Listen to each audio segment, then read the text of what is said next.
right, welcome to tonight's debate.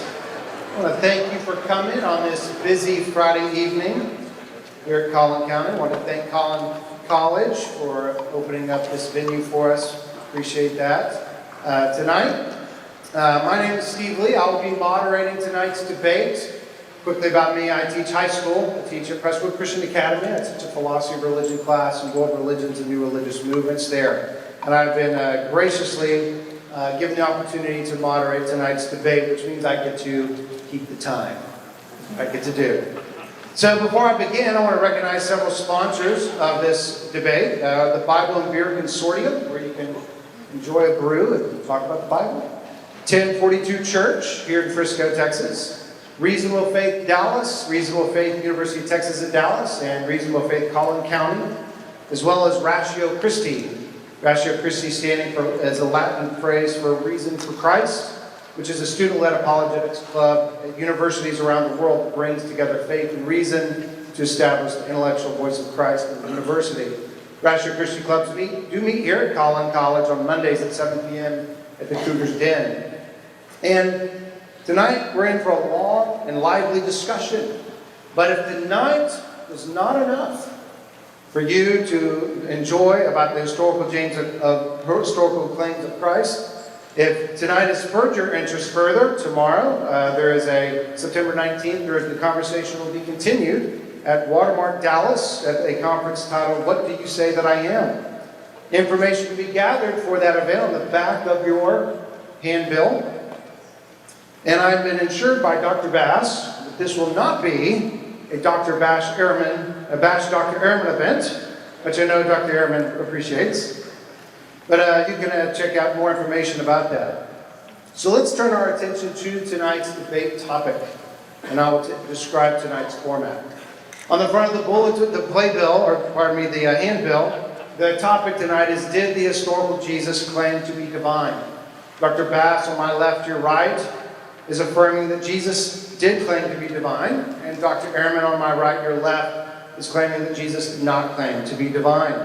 And if you open up your handbill, we'll look at the debate format.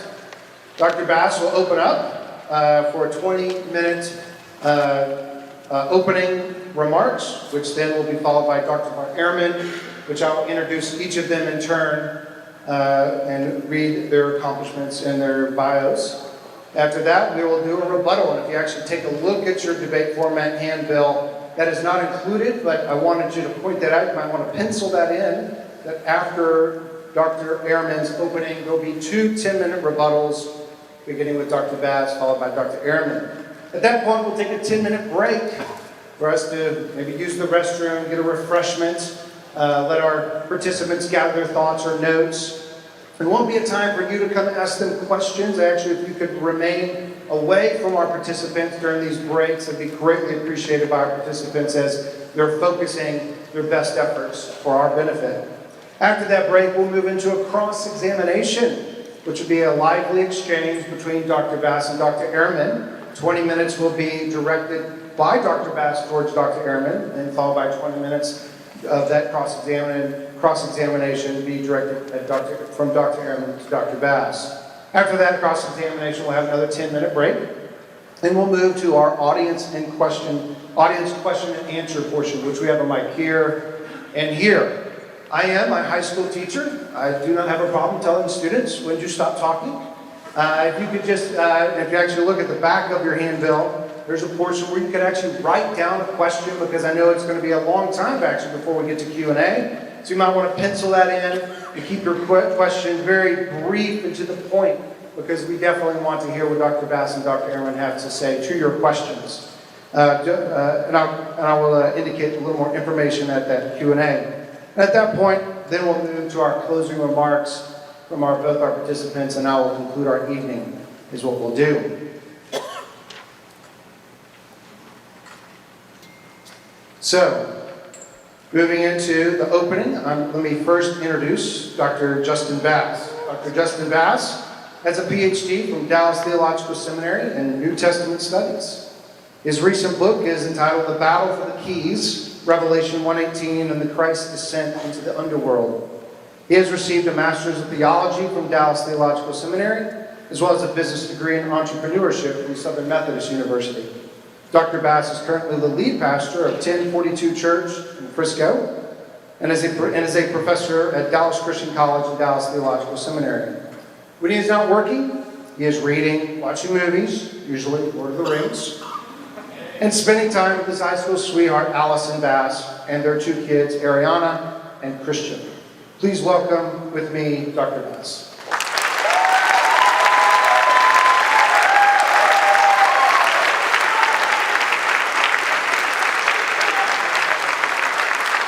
Can you hear me? Am I on? Can you hear me? What an incredible crowd. It is such an honor to be able to stand before you tonight to make my case that Jesus did claim to be divine. It's also very exciting for me to be able to share a stage with one of the leading New Testament scholars in the world today, Dr. Bart Ehrman. In fact, this debate is actually 4 years in the making. In 2011, Dan Wallace and Bart had an excellent debate at SMU, and I went to him afterwards and I asked him, what do you think about debating me one day, maybe sometime in the near future about something about Jesus? And I'll never forget how he responded. He said, "And who are you?" I want to give some well-deserved compliments to my opponent right away from the start. So if later we end up getting in a fist fight, you remember I said these things. Some believe Bart Ehrman is enemy number one of all things Christianity, but I want to say that is not true, and I mean that. Not only has much of his scholarship been helpful to better understand issues in early Christianity, but he has also been an ally for Christianity in a number of ways. Let me just give you a few examples from his books. He wrote the book, Truth and Fiction in the Da Vinci Code. Gotta love that. Exposing the myths of good old Dan Brown. Myths like that Jesus was called God for the first time at the Council of Nicaea, or that they picked and chose which books would be at the Council of Nicaea and threw some out and added some. I got to correct someone on Facebook almost every week on that issue. So very nice that he wrote that book, correcting those myths. Also, Did Jesus Exist? An excellent book, absolutely dismantling the mythicist position for those who have ears to hear. In case you haven't read certain blogs on the internet or Facebook comments, mythicism is the deep faith held by some that Jesus didn't exist. Ever since the late 1700s, every generation seems to have one or two people with PhDs that argue for this view. But isn't this very nice that in our generation we have someone like Bart Ehrman to not only refute them, but to say to their face, which he did by the way, that they really just look foolish to the rest of the scholarly community. So I just want to say, Bart, on behalf of all Christendom, Roman Catholic, Eastern Orthodox, and Protestants, thank you for writing.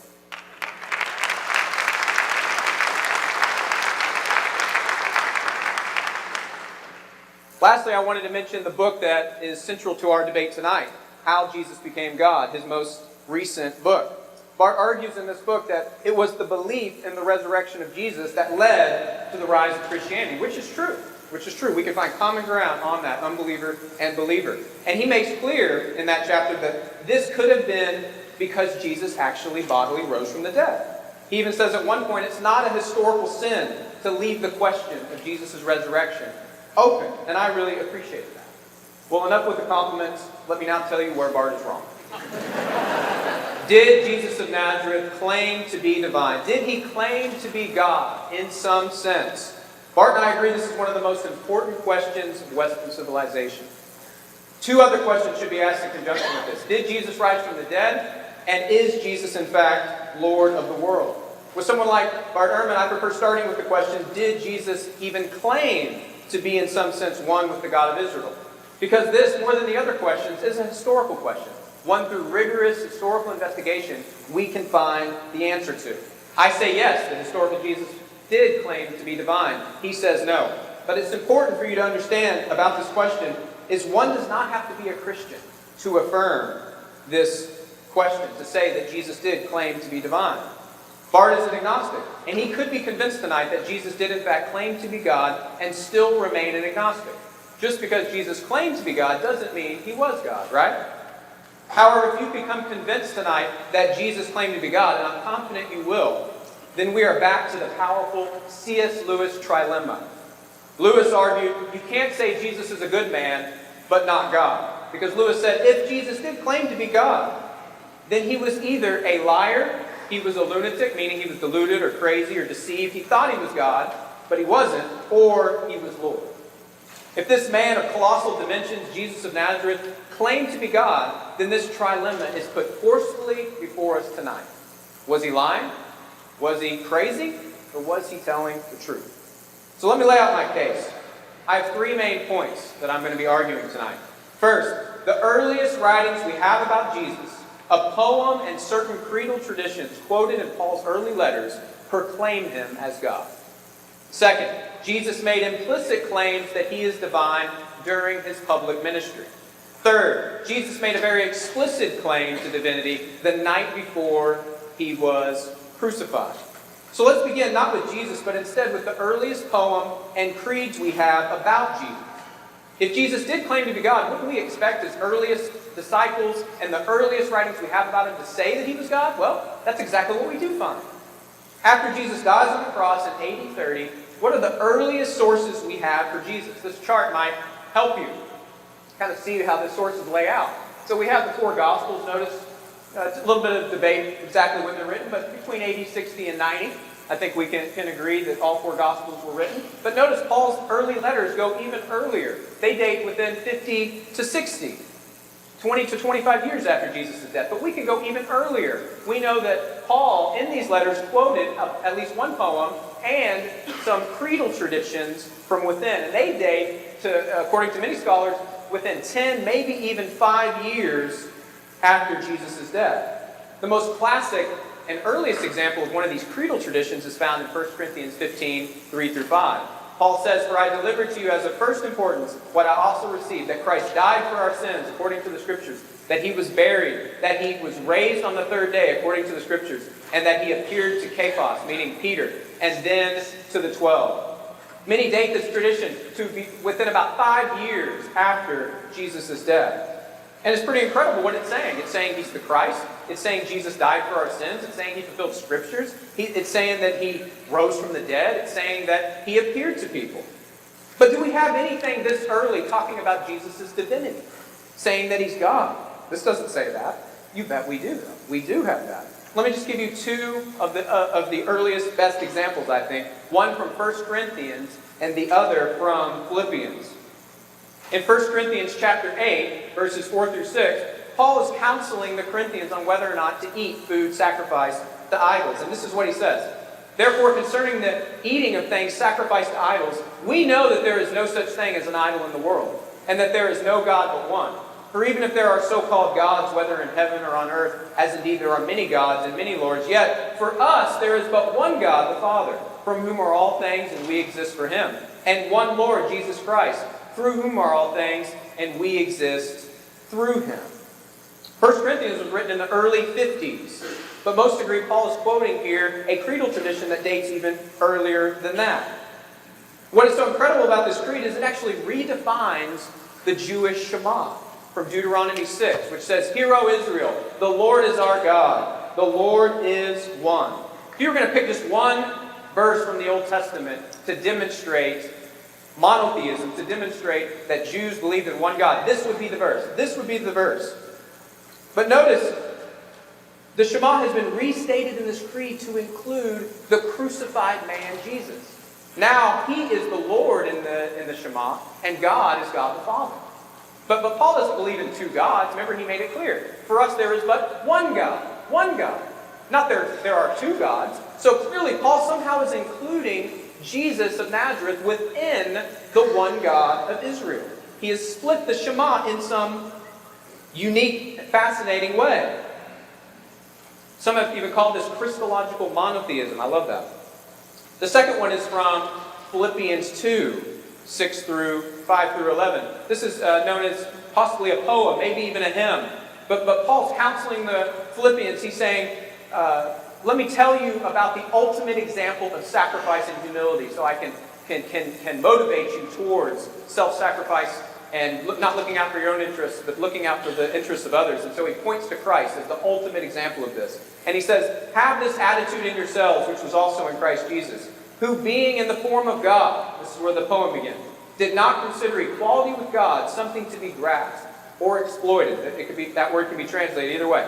but emptied himself, taking the form of a slave, and being made in the likeness of men, being found in the appearance as a man. He humbled himself and became obedient to death, even death on a cross. For this reason also God highly exalted him and bestowed on him the name which is above every name, so that the name of Jesus every knee will bow, of those who are in heaven and on earth and under the earth, and that every tongue will confess that Jesus Christ is Lord, to the glory of God the Father.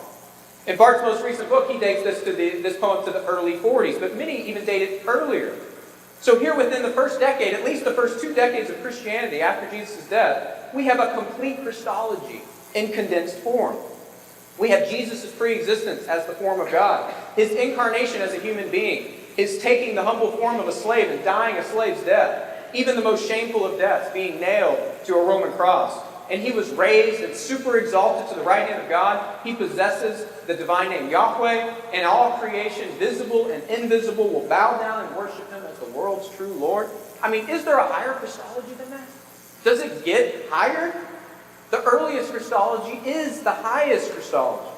And I'm just scratching the surface here at how shocking this poem is in a monotheistic Jewish context.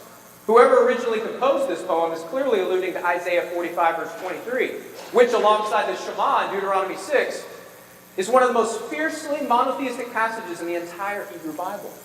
Yahweh, in that section of Isaiah 40 through 55, is basically saying over and over again, there is no other God. I'm the only God. I alone created the heavens and the earth. Worship no other God.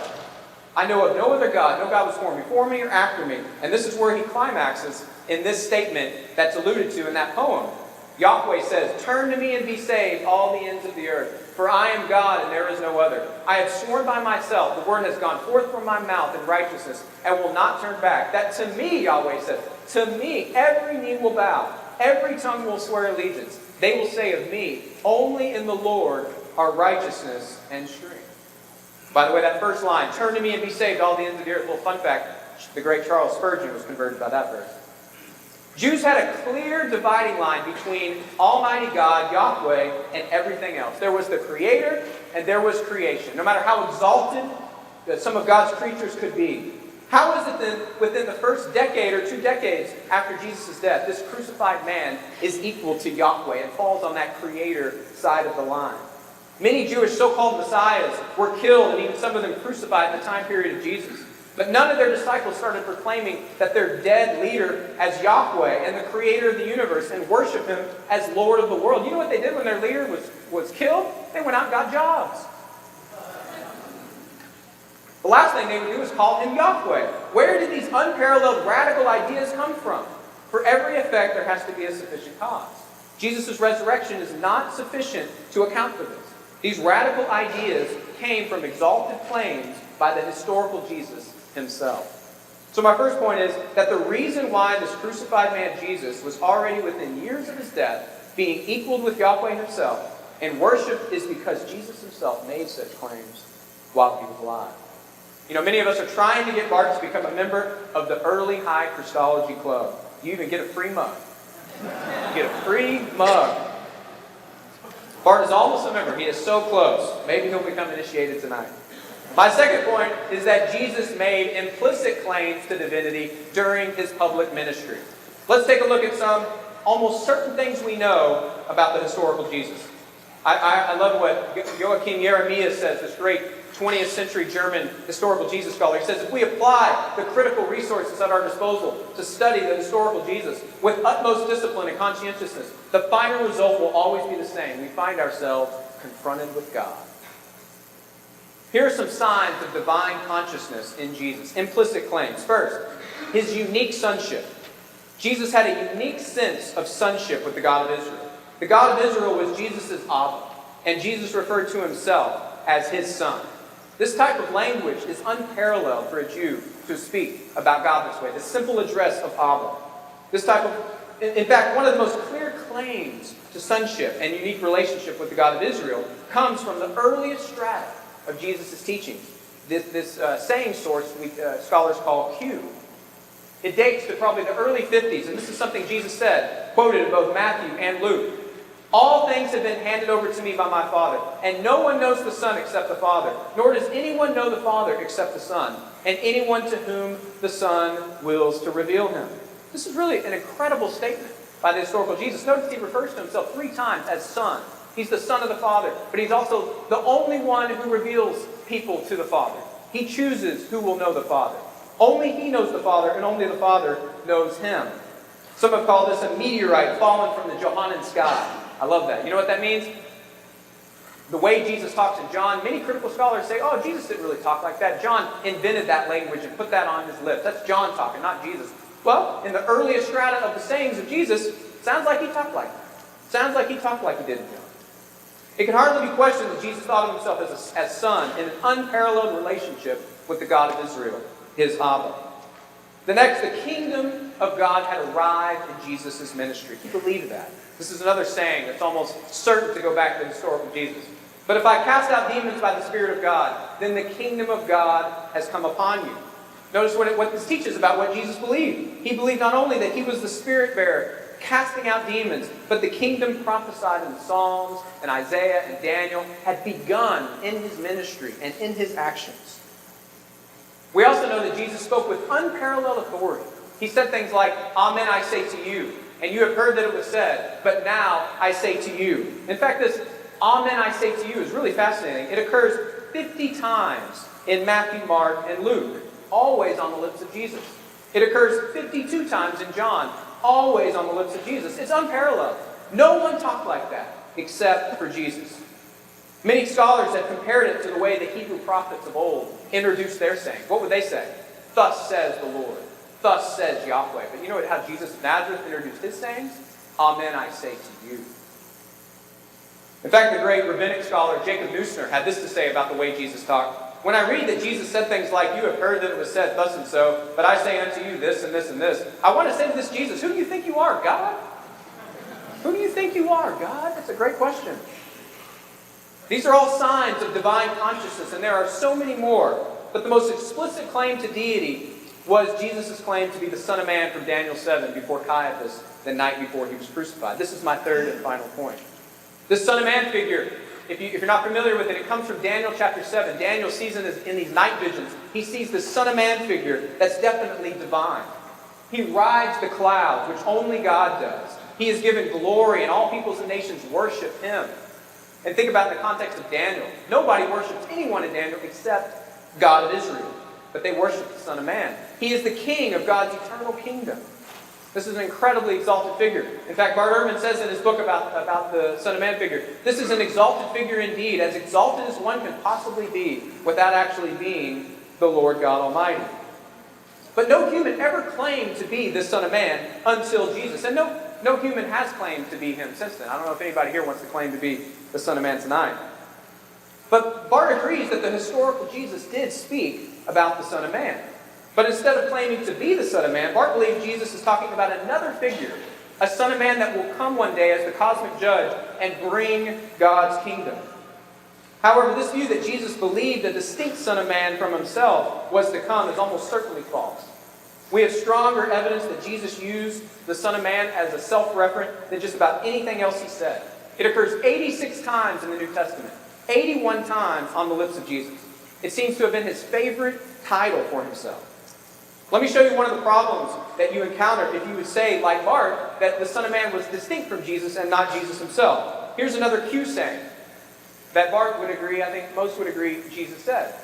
Jesus said to them, truly I say to you, that you who have followed me in the regeneration, when the Son of Man will sit on his glorious throne, you also shall sit upon 12 thrones, judging the 12 tribes of Israel. The problem with Bart's view is that he also agrees Jesus believed himself to be the future Messiah, who would sit on God's throne. He says in his book, the disciples would sit on thrones as rulers in the coming kingdom, and Jesus would be seated on the greatest throne of all as the Messiah of God. But here's the problem when you think back to that saying. The Son of Man sits on his throne according to Jesus. The 12 disciples sit on their thrones. Where's Jesus' throne? I mean, you got to think about it. You got the Son of Man sitting on his throne. You got the 12 disciples on their throne. There's Jesus without a throne. I want Bart to answer that question of Jesus there. Where is his throne? I think the best way to make sense of that saying is if Jesus envisioned himself as seated on God's throne. There are many Son of Man sayings we could look at, but I want to focus on the Christological climax of all the Synoptic Gospels. Jesus' confession before the high priest Caiaphas that he is the Son of Man. This is found in Mark 14. The high priest asked Jesus, "Are you the Messiah? Are you the Son of the Blessed One?" And Jesus says, "I am. And you will see the Son of Man sitting at the right hand of power and coming with the clouds of heaven." Jesus here is uniting another incredible passage alongside the Son of Man passage. Psalm 110:1, which says, "The Lord says to my Lord, sit at my right hand until I make your enemies a footstool for your feet." Jesus is saying to Caiaphas, "I am that Son of Man of Daniel 7. I am also the Lord of Psalm 110. And Caiaphas rightly said, "Blasphemy." And he ripped his clothes, and they sentenced him to death. And you know, Caiaphas was right, by the way. He was right. This was blasphemous, unless, of course, Jesus was telling the truth. Bart can't make sense of the blasphemy charge at the trial because of his presupposition that Jesus never claimed to be the Son of Man. Bart admits that if Jesus did claim to be the Son of Man, as Mark portrays in the account, in other words, if this account in Mark is historically accurate, then this would have been a divine claim, and the blasphemy would be justified. Many critical scholars, such as Raymond Brown, disagree with Bart and believe this claim by Jesus and this account in Mark is historical. It makes sense if it's true. It makes perfect sense. I want to invite Bart to change his mind tonight and admit Jesus did, in fact, claim to be the Son of Man in the trial scene. Not only because I would win the debate, but also because it is historically true. In short, whether Jesus says in John, "Before Abraham was, I am," or he says to Caiaphas, "You will see the Son of Man sitting at the right hand of God," he is claiming to be divine. He is saying in the language of the Hebrew Scriptures that he, Jesus, shares in the unique identity of the one God of Israel, his Abba. Thank you.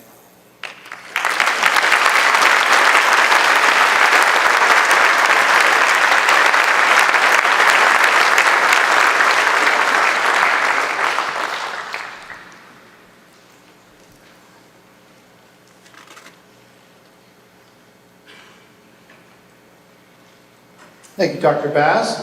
Now let me introduce Dr. Bart Ehrman. Dr. Bart Ehrman is the James A. Gray Distinguished Professor of Religious Studies at the University of North Carolina at Chapel Hill, where he has taught since 1988. Professor Ehrman has published extensively in the fields of New Testament and early Christianity, having written or edited 30 books, including 5 New York Times bestsellers, Misquoting Jesus, God's Problem, Jesus Interrupted, Forged, and How Jesus Became God. His books have been translated into 27 languages. Professor Ehrman's work has been featured in Time, Newsweek, The New Yorker, The Washington Post, and other media outlets. He has appeared on NBC's Dateline, CNN, the History Channel, National Geographic, the Discovery Channel, the BBC, major NPR shows, The Daily Show with Jon Stewart, and the Colbert Report, and other top media outlets. Please welcome with me, Dr. Bart Ehrman.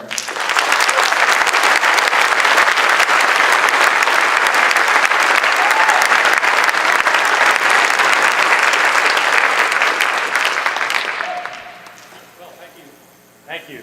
Thank you. Yes. Can you hear that? Yes. Thank you very much. Thank you for that introduction. Thank you all for coming. Justin, thank you for a very lively and forceful presentation. All right, you haven't convinced me yet, but thank you for that. So, right. All right, so just to kind of get a sense of things, let me ask, how many of you would consider yourselves committed Christians? Okay? How many of you think that Jesus is God? Okay? How many of you think that Jesus called himself God? Okay? How many of you would like to see me eat the cream?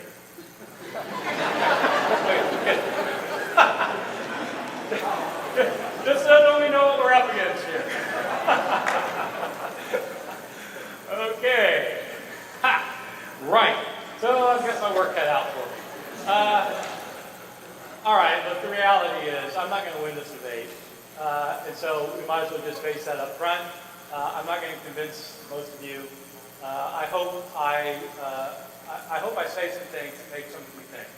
It's more important for me that you think about whatever it is you believe or don't believe.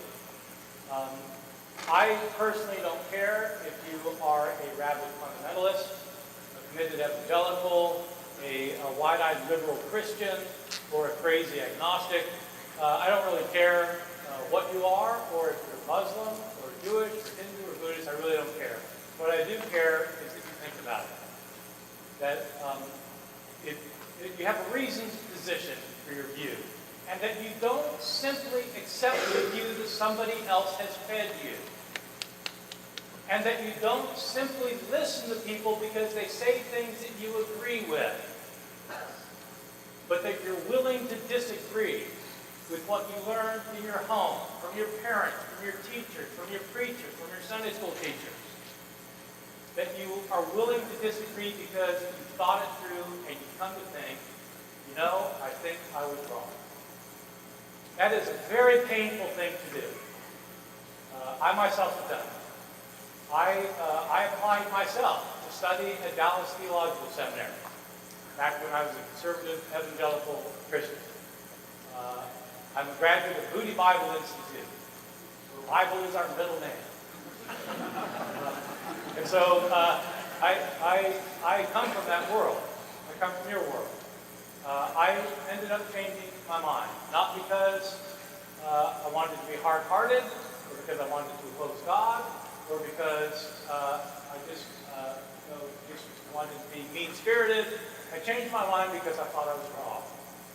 And it was emotionally very difficult. But it's what I think is right. So I'm not urging you to follow my path. Follow your own path. The question is, did Jesus consider himself to be divine? Now, I'm in a real handicap here, because it's quite clear that Jesus in the New Testament does declare himself divine. The clearest proof of that is John chapter 15, verse 1. Jesus explicitly says, I am divine, you are the branches.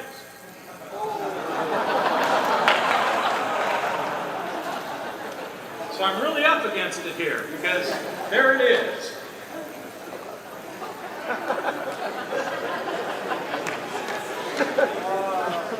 Did Jesus claim to be God? Right. How much time have I spent already? How much time have I wasted already? Okay, good, thank you. Okay, let me start off by saying what we're not debating, because I think it's very important for us to be on the same page. Now, what we're not debating, before I get to what I think we are debating, we are not debating the question, is Jesus God? Most of you think that he is God, and I'm not debating that. I'm not saying that Jesus was not God. I'm an agnostic. I personally don't believe Jesus was. That's not what we're debating. Okay, just so you understand. Secondly, we're not asking, did the writers of the Gospels think Jesus was God? I think the answer is yes. Matthew, Mark, Luke, and John, in different ways, thought that Jesus was God. But that's not what we're debating. We're debating, did Jesus claim to be God? We're also not debating, does Jesus claim to be God in the New Testament? We're not debating that. Because in the New Testament, Jesus does claim to be God. He doesn't claim to be God in any of the passages that Justin just mentioned. As you may have noticed if you paid careful attention, Jesus, in none of those passages, does Jesus say, I am God. The first passages he mentioned were from the writings of the Apostle Paul, where Jesus was not speaking. Elsewhere, Jesus talked about being the Son of God. We're asking not, is Jesus the Son of God? We're asking, did Jesus call himself God? He does in some places in the New Testament. John chapter 8, verse 58, Jesus says, before Abraham was, I am. The Jews know perfectly well what he's saying. They take out stones to stone him to death. I and the Father are one. John 10:30. Unambiguous. Whoever has seen me has seen the Father. John 14:9. He prays in John chapter 17, Father, glorify me with the glory that I had in your presence before the world existed. He is claiming to have pre-existed with God before the universe came into existence. You will note something about these four quotations, and I could add a couple more. All four of these come from the Gospel of John. Why don't I have any sayings from Matthew, Mark, and Luke our earliest Gospels, because Jesus does not make these claims in our earliest Gospels. Why is that? We're not debating whether Jesus claimed to be God in the New Testament. We're asking, did the historical Jesus himself, the man who walked in Galilee and was crucified in Jerusalem, did he, during his lifetime, say that he was God? My view of this is not a weird view of a particularly liberal agnostic who happens to teach in Chapel Hill. It is that. But it's not only that. The view that I'm going to set forth now is the view that is the dominant view among New Testament scholars throughout the known universe. That Jesus, the historical Jesus, the man, did not declare himself God. Now the fact that, this is the kind of standard view among scholars doesn't make it right, it doesn't make it wrong. But it is the standard view. I just want you to realize this is just not one of my weird things. I can come out with a few of my weird things later if you want, but this isn't one of them. This is standard stuff. Jesus does claim to be God in the New Testament, especially in the Gospel of John. And so, doesn't that prove that Jesus claimed to be God? Well, I'm going to give a more of a direct refutation of what Justice said when I get around to the rebuttals, because I didn't know what he was going to say, and so I didn't prepare a rebuttal. I'm going to try and say some things directly about that. But what I want to point out, just as a preliminary to that, is that Justin did cite several verses from the New Testament where Jesus, for example, claimed to be the Son of God or the Son of Man.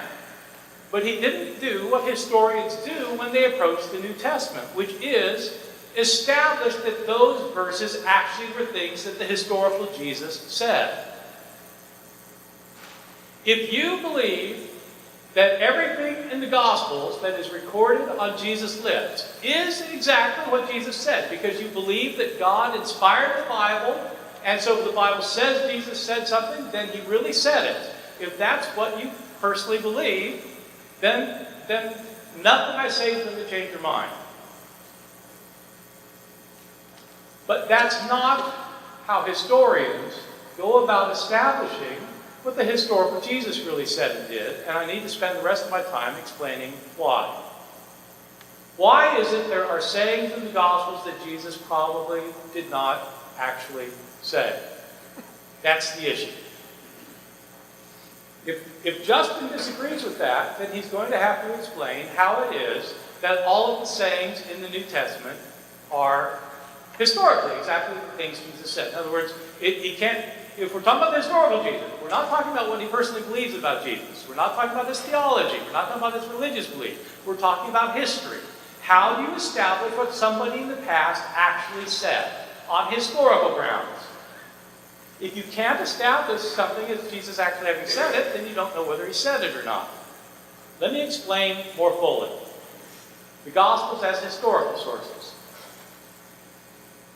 The Gospels are certainly expressions of the faith of the early Christian authors. Matthew, Mark, and Luke were writing down their views of Jesus. They are expressions of faith that are valuable for people of faith today. Of course, the Gospels are where you turn to understand who Jesus was, what he meant, and what he means for you. They are expressions that are valuable for your faith. But that doesn't make them historically accurate. The Gospels is history. Let me talk about how historians go about establishing what really happened in the past. If historians have ancient sources, how do they know if those sources are reliable? This is the same question that we have today. Whenever you read an account in the newspaper, you have to ask, not is it in the newspaper, but is it reliable or not? What do ancient historians want when it comes to ancient sources? They want sources that are numerous. If you've got stories about Alexander the Great, or about Julius Caesar, or about Caesar Augustus, or about anyone else from the ancient world, or from the Middle Ages, or from the Renaissance, you want numerous sources. You want sources that are close to the time in which the events took place. You want sources that are consistent with one another. You want sources that corroborate one another, that say basically the same thing, and yet they say these things without having collaborated with one another. If you're a historian, this is your wish list. Suppose you want to write a biography of Alexander the Great.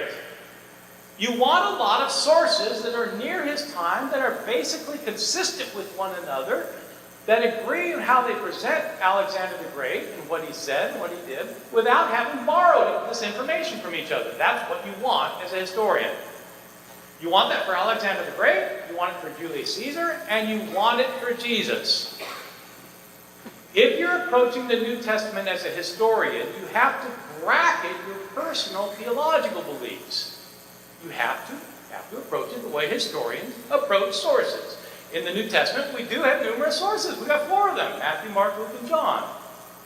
But these sources are problematic for historians. I'm not saying that they're problematic for believers. I'm not saying you shouldn't base your lives on the teachings of Jesus found in the New Testament. I'm saying if you want to know what Jesus really said and did, these sources are problematic. Let me explain why. If we're looking for those kinds of sources, what do we have in the New Testament? First, the dates of the Gospels. Justin, sounds like we agree pretty much that the Gospels are written decades after the life of Jesus. I date the Gospels between 70 and 90 AD. Justin is dating them between 60 and 90. Fine. Jesus died around the year 30. That means the Gospels were written 30 to 60 years later. They are our earliest sources. The first account of Jesus' words comes to us from a source written 30, 40, 50 years later. Well, who wrote these books? Weren't they eyewitnesses? The authors of the New Testament Gospels do not claim to be eyewitnesses. They don't claim to be people named Matthew, Mark, Luke, and John. They are written anonymously. They are not written in Jesus' native language, Aramaic. They're written in another language, Greek. They were not written by lower-class fishermen and other peasants. They were written by highly educated, Greek-speaking people living 40, 50 years later who were living in other parts of the world. Where did they get their information from? They don't tell us. Luke indicates that people have passed on this information from the time there were eyewitnesses, but what are his specific sources? He doesn't tell us. Mark doesn't tell us. Matthew doesn't tell us. John doesn't tell us. What scholars have long thought is that these stories have come down to the gospel writers by word of mouth. There weren't gospels floating around a year after Jesus died, or 2 years later, or 5 years later, or 20 years later. It was 40 years later. That's when they were first written. Well, where did they get the stories from? From word of mouth. People told stories about Jesus. Jesus died, and people started telling stories about him. One person told another, who told another, who told another, who told another. You know what happens to stories when they get told by word of mouth? Have you ever had stories told about you told by word of mouth? Are they always historically accurate? Oh yeah, but they wouldn't have changed anything. They wouldn't have changed anything? Why wouldn't they have changed anything? Did they think these stories were going to show up in the Bible someday? They were just telling stories about Jesus. Stories change over time.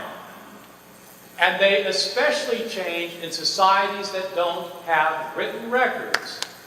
We sometimes hear that in oral cultures, people preserve traditions accurately. That's absolutely wrong. As any cultural anthropologist who has studied oral cultures will tell you. In oral cultures, stories change all the time because it's important to change the story for your audience and for the needs at hand and for what you think is most important. People are changing the stories year after year, decade after decade, before anybody writes them down. That's one of the reasons there are so many discrepancies in our surviving Gospels. The discrepancies of the Gospels show us that stories have been changed over the years. Let me say something about the discrepancies of our Gospels. And I should just say up front, this is what convinced me that my views about the Bible were wrong when I was in my 20s. When I was diligently studying the New Testament Gospels in the original Greek, I started finding discrepancies. I knew people had said that. I didn't believe it because it was just a bunch of liberals saying these things. So I didn't believe them. But then I started studying. I started realizing there are discrepancies.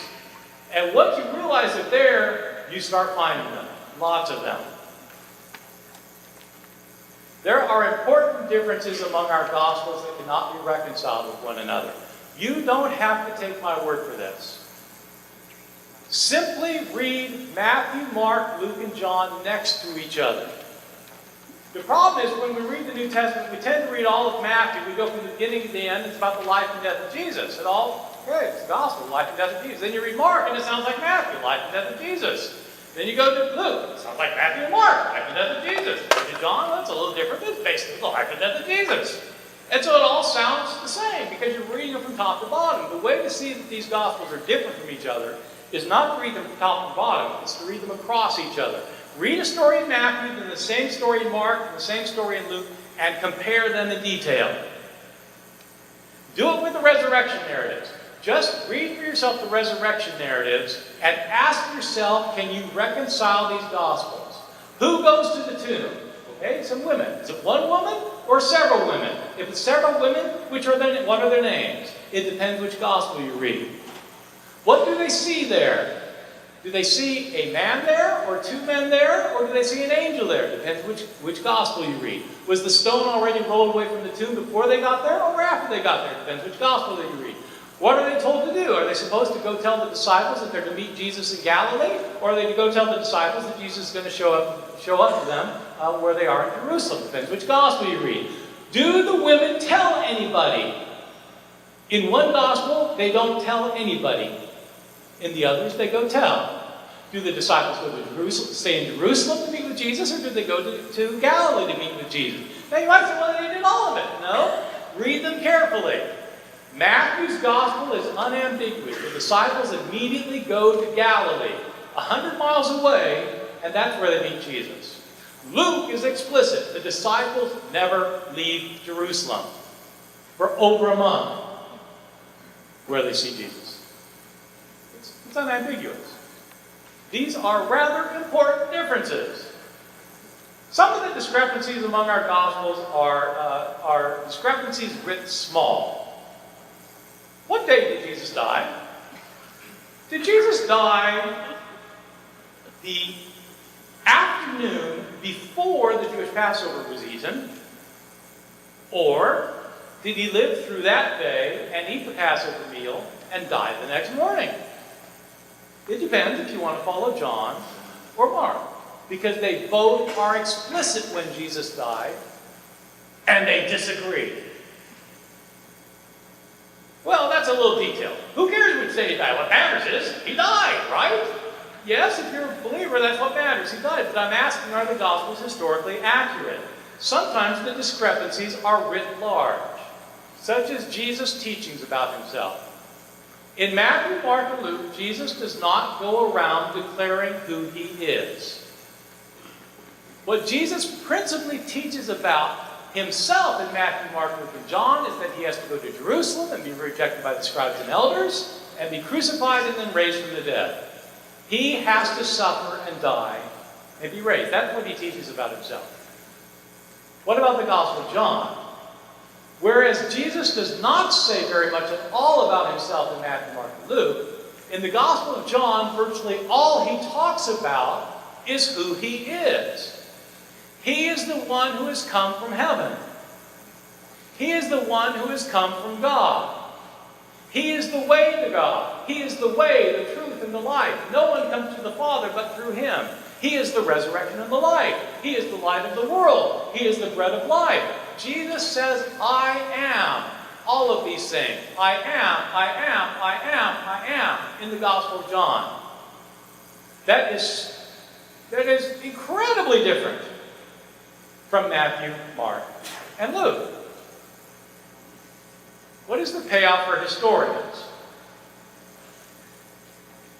Because our Gospels have so many discrepancies, because they're written 40, 50, 60 years after the events they narrate by people who were not eyewitnesses, who probably did not know eyewitnesses, who don't claim to be eyewitnesses, and don't claim to know eyewitnesses. They're written by people living at a different time, in a different country, speaking a different language, who have heard stories about Jesus that have been passed around by word of mouth year after year and decade after decade. Because of that, historians do not think that the Gospels can simply be quoted if you want to know what historically happened in the life of Jesus. It isn't good enough simply to quote verse after verse and say, see, Jesus said that. See, Jesus said that.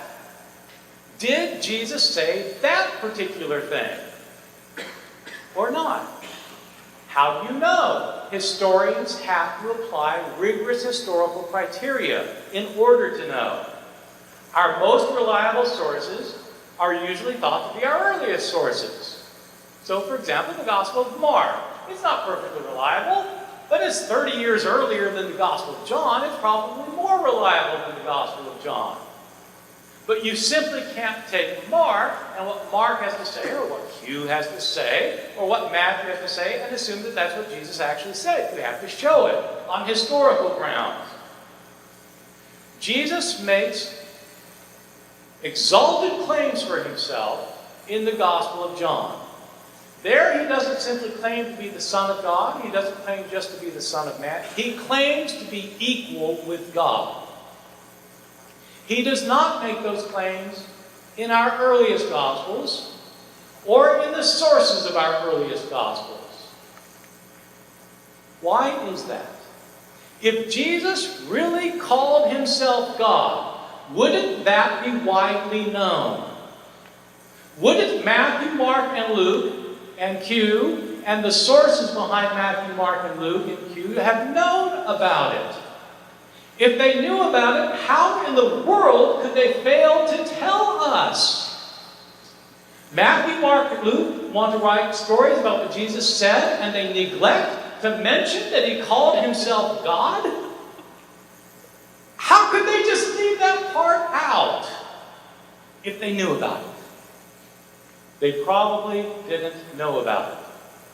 They didn't know about it because the historical Jesus did not call himself God. Thank you.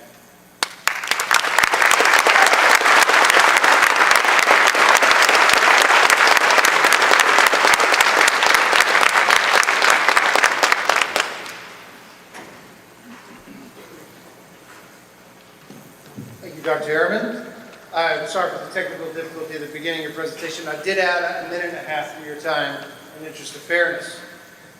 Now we move on to the rebuttal phase. We will start with Dr. Bass. Immediately after Dr. Bass's rebuttal, Dr. Ehrman will take the podium for his 10-minute rebuttal.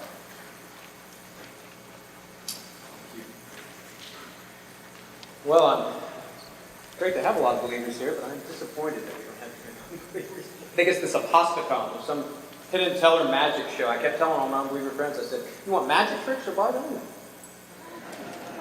I just want to give you a summary of my opening speech, my key arguments, just to remind you what I'm arguing tonight. First, the earliest writings we have about Jesus, a poem and creeds quoted in Paul's early letters, proclaim him as God. Just as Bart just said, he talked about that as that's not a big deal, but just like he said, wouldn't that be everywhere? Shouldn't we see that? Well, that's exactly what we see. From the earliest writings and traditions we have, from within the first decade of Jesus' death, we have people equating him, his followers are equating him in a radically monotheistic Jewish context as Yahweh, as one with God, as redefining the Shema, as saying, we worship him. I mean, you need to read Larry Hurtado on this. He has made clear that this is unprecedented, the way Jesus was worshipped and how fast he was worshipped. It's a mutation, was his word. It's a great word. It's a mutation within Jewish monotheism in the first century. Really radical for them to worship Jesus. He's right. Jesus isn't claiming to be God in those evidences, but I'm just showing that if he did claim to be God, it makes sense that his earliest followers would proclaim him as God, and that's exactly what they do, and that's the argument. The second thing is Jesus made implicit claims that he is divine during his public ministry. Yes, John Meyer, one of the greatest New Testament scholars of our time, has said Jesus almost made a riddle about himself. There is no doubt that the way Jesus presented himself, it was not clear. He wants to present Jesus as going around saying he's God in the Gospel of John, but that's not true either. Jesus never said, ego eimi ha theos, not even in John. To those who have ears to hear. But Jesus never claimed to be God, the word God. In Greek, the word God is ha theos. Jesus never says, I'm ha theos. He never says that. He says it even in John in cryptic ways. He quoted the only passages where he does that. Because even in John, he's constantly saying, I came to reveal the Father. He's constantly pointing away from himself and pointing to the Father. But in climactic moments, which in John, he's in Jerusalem a lot more. In John, most of the time, Jesus' ministry is in Jerusalem. In the Synoptics, most of his ministry is in Galilee and in the Decapolis and things like that. So it makes sense that maybe in Jerusalem he did make more exalted claims about himself. Interestingly, in the Synoptics, the highest claim Jesus makes is in Jerusalem, and it's the night before he's crucified. So it's almost like Jesus had this riddle about himself throughout his whole ministry. I mean, we see it in the Gospels. What are they saying? Who is this? Who is this that can command the wind and the waves? Who is this? And it seems like he solved it on that trial scene, the night before he's crucified. And Bart wants to try to say that, oh, this is the majority of scholars, the dominant view of scholars, is that Jesus didn't claim to be God. Well, if he claimed to be the Son of Man, that is not true. I could give you a long list of scholars that Bart himself greatly respects. In fact, he says in his book that Raymond Brown, the late great Raymond Brown, and I agree with him, is probably the greatest New Testament scholar in the second half of the 20th century. He says this in How Jesus Became God. Guess what? Raymond Brown said that scene in Mark 14 is historical. And Jesus did claim to be God. And he's not the only one, but let me read you what he said. He said, Jesus could have spoken of the Son of Man as his understanding of his role in God's plan, precisely when he was faced with hostile challenges reflecting the expectations of his contemporaries. Inevitably, the Christian record would have crossed the T's and dotted the I's of the scriptural background of his words. Even though all of Mark 14, 61 through 62 in parallels is phrased in Christian language of the 60s, language not unrelated to 80, 30, and 33. So he agrees. Yeah, Mark's colored this thing. This isn't a verbatim account, and we would all agree with that. But then he says, there is reason to believe that in 1462, we may be close to the mindset and style of Jesus. So the question is did the historical Jesus actually make this claim to be the Son of Man? If he did, Bart agrees it was blasphemy. And this was a claim of divinity. This was a claim that he was in some sense equal with God Almighty. This is true of the way the Son of Man is pictured in Second Temple Judaism. In First Enoch, he sits on the throne, he's worshipped, but all this goes back to Daniel 7. In Daniel 7, you have this Son of Man figure flying on the clouds. Only God does that. He is worshipped. He reigns over God's kingdom. Who is this Son of Man? You have the Ancient of Days, and you have the Son of Man. This fits with what Paul is doing. Paul probably looked at things like this, and that's how he could put Jesus within the one God. That's why he could say to Shema, the Lord our God, the Lord is one, and see the Lord as Jesus and God as God the Father.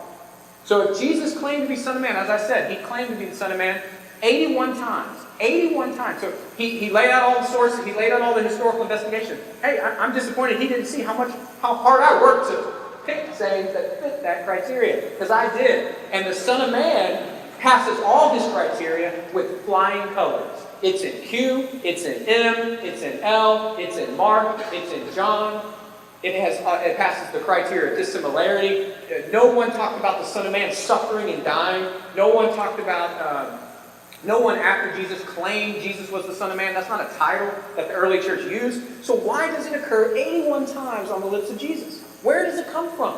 It's a fascinating claim. It's the way Jesus proclaimed himself, and it was unique, and there was a riddle, it was a cipher, but ultimately he made it clear in that trial scene, I am the Son of Man, and I am the Lord of Psalm 110. This is the way you call yourself God in the Jewish sense. In a radically monotheistic context. And that's exactly how Jesus claimed to be God in the Synoptics. Thanks.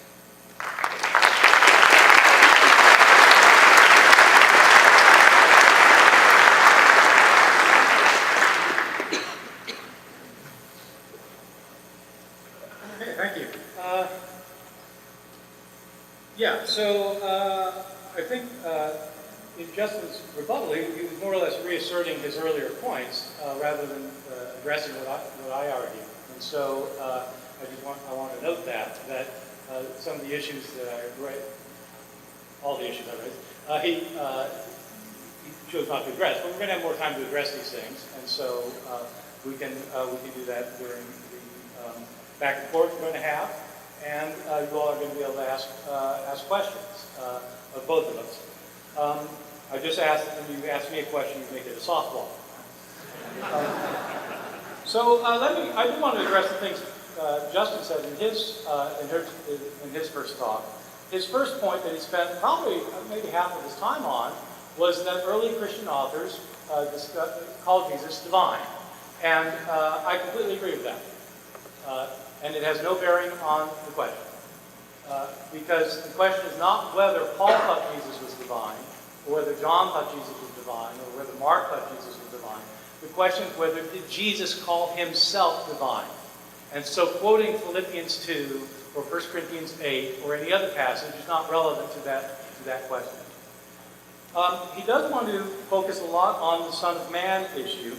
The Son of Man issue, I don't know if you all are picking up on this. The Son of Man issue is one of the thorniest issues that New Testament scholars have had to deal with for over 150 years. New Testament scholars, many of whom are among the brightest human beings who've ever walked the planet, have tried to figure out the Son of Man issue in the New Testament. And I can just tell you, to put it in simple terms, it ain't easy. The Son of Man sayings on Jesus' lips in the Gospels, especially Matthew, Mark, and Luke, that's where principally you get the Son of Man sayings, are really complicated. And I'm debating whether to try and explain the complications or whether it's just going to take us down some kind of muddy road that we don't want to go down. But, well, why not? So, there are three kinds of sayings of the Son of Man. I'm watching your timer. No, that's okay. You can have it that way. There are three kinds of Son of Man sayings in the New Testament on the lips of Jesus. Sometimes Jesus clearly talks about himself as the Son of Man. The Son of Man must go to Jerusalem. Foxes have lairs, birds have nests. The Son of Man has nowhere to lay his head. That's not claiming to be God. It's just a way of saying me. It's talking about I. You know, the Son of Man. A lot of scholars, of course, Jesus was speaking Aramaic, and some of the best scholars of Aramaic, the Aramaic language of Jesus' day, think that Son of Man was a circumlocution for the word I. In other words, it's just a way of talking about yourself. You know, just like when the Queen says, you know, we are not amused, she doesn't mean we, she means I. I am not amused. Well, Son of Man was a way in Aramaic to talk about it. So there's no claim to be God there. Sometimes Jesus talked about the Son of Man going to suffer. The Son of Man must go to Jerusalem and suffer and die. So the Son of Man suffering sayings. There are some sayings of Jesus is the Son of Man where Jesus talks about a figure who's coming from heaven to judge the earth. Those are the ones that Justin is referring to. You will see the Son of Man coming on the clouds of heaven in the presence of the holy angels. Whoever is ashamed of me and of my words in this adulterous and sinful generation, of that one the Son of Man will be ashamed when he comes on the clouds of heaven. There, Jesus is talking about a future, cosmic judge of the earth who comes from heaven. He seems to be a divine head figure because he comes from heaven. Scholars have to decide which sayings of Jesus go back to him. This is a point, again, that Justin hasn't dealt with. Which of the sayings of Jesus go back to him? Given the fact that they probably all don't go back to him. And you have to decide about the Son of Man sayings. Did Jesus call himself the Son of Man? The striking thing is that in the first two kinds of sayings, the Son of Man has nowhere to lay his head, the Son of Man must be rejected and crucified, Jesus is talking about himself. But when you look at the Son of Man sayings of the Son of Man who's coming on the clouds of heaven, there is nothing to suggest he's talking about himself. You say, well, if he's talking about himself in the other two, then he's talking about himself there, right? Wrong. Each of these sayings circulated independently of one another, and you have to figure out which ones originally came from Jesus' lips. You can't simply guess, and you can't simply go with the ones that you like. You have to apply rigorous historical criteria And one of the criteria that scholars apply is that if there's a saying of Jesus that seems to be something that the early Christians would not have put on his lips, then that's something he probably said.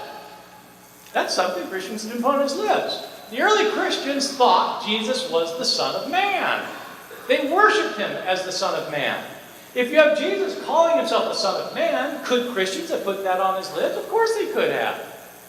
If Jesus talks about the Son of Man in a way that is not obviously about himself, would they have put that on his lips? No, probably not.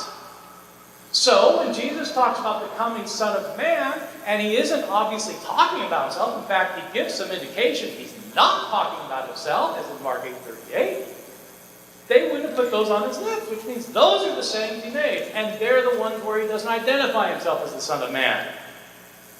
Mark 14:62 that Justin wants to keep talking about, Jesus is talking to the high priest. Who is there in this scene? Just read the account. Mark chapter 14. It's the Jewish council and Jesus. Were any of Jesus' followers there taking notes? No. Who was there? Jesus and his Jewish opponents. How does Mark know what Jesus said? He didn't get it from Jesus. He didn't get it from any of the followers who were there.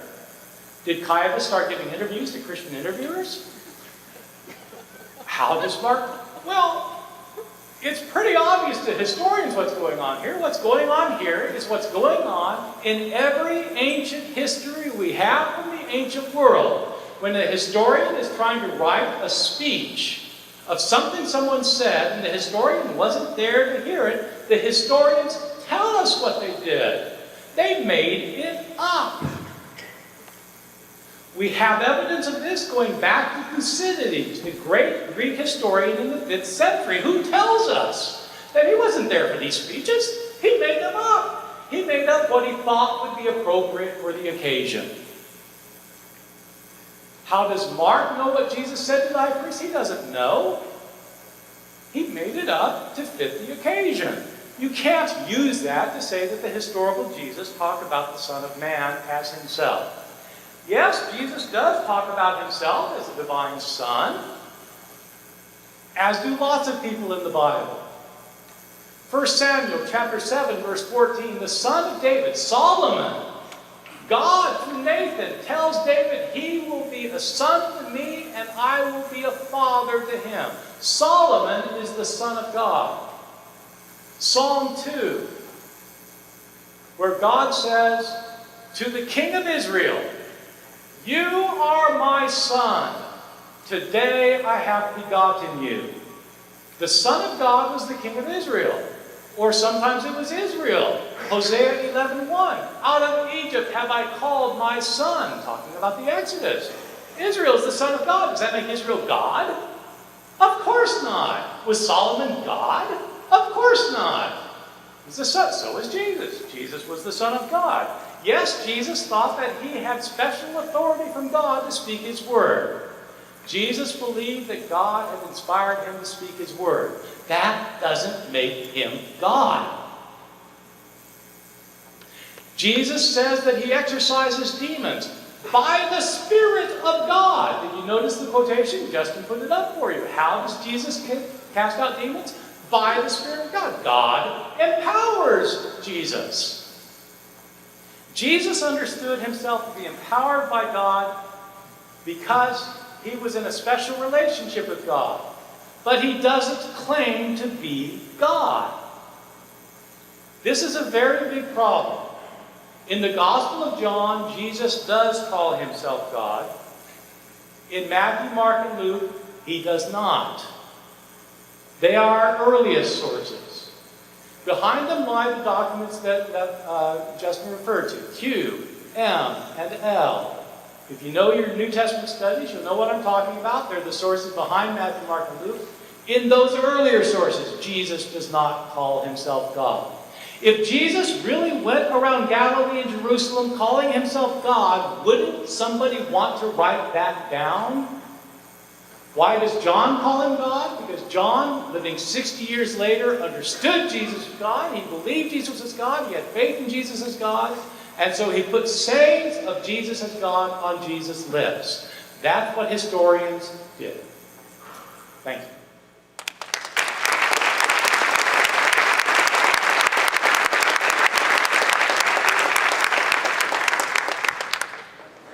All right, as you're getting your seats, let me explain the next portion of our debate. This is a cross-examined phase. We will have a 40-minute cross-examination.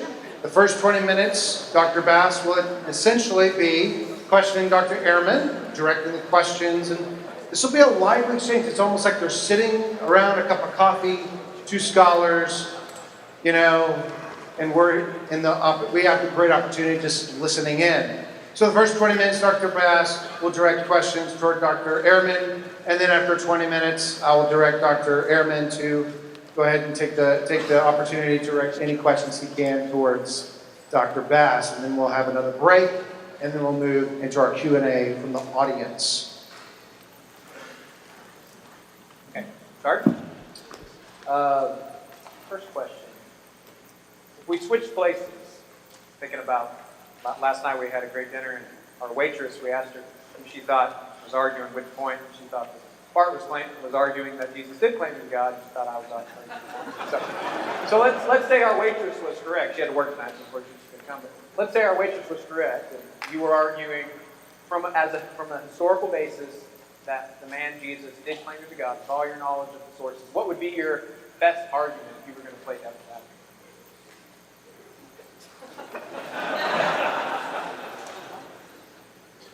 Let's see. Hold on. Is this working? Can you hear me in the back okay?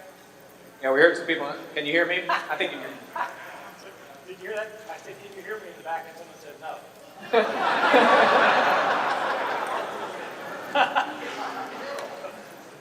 Right, okay. Okay, yes, right. Okay, hear me now?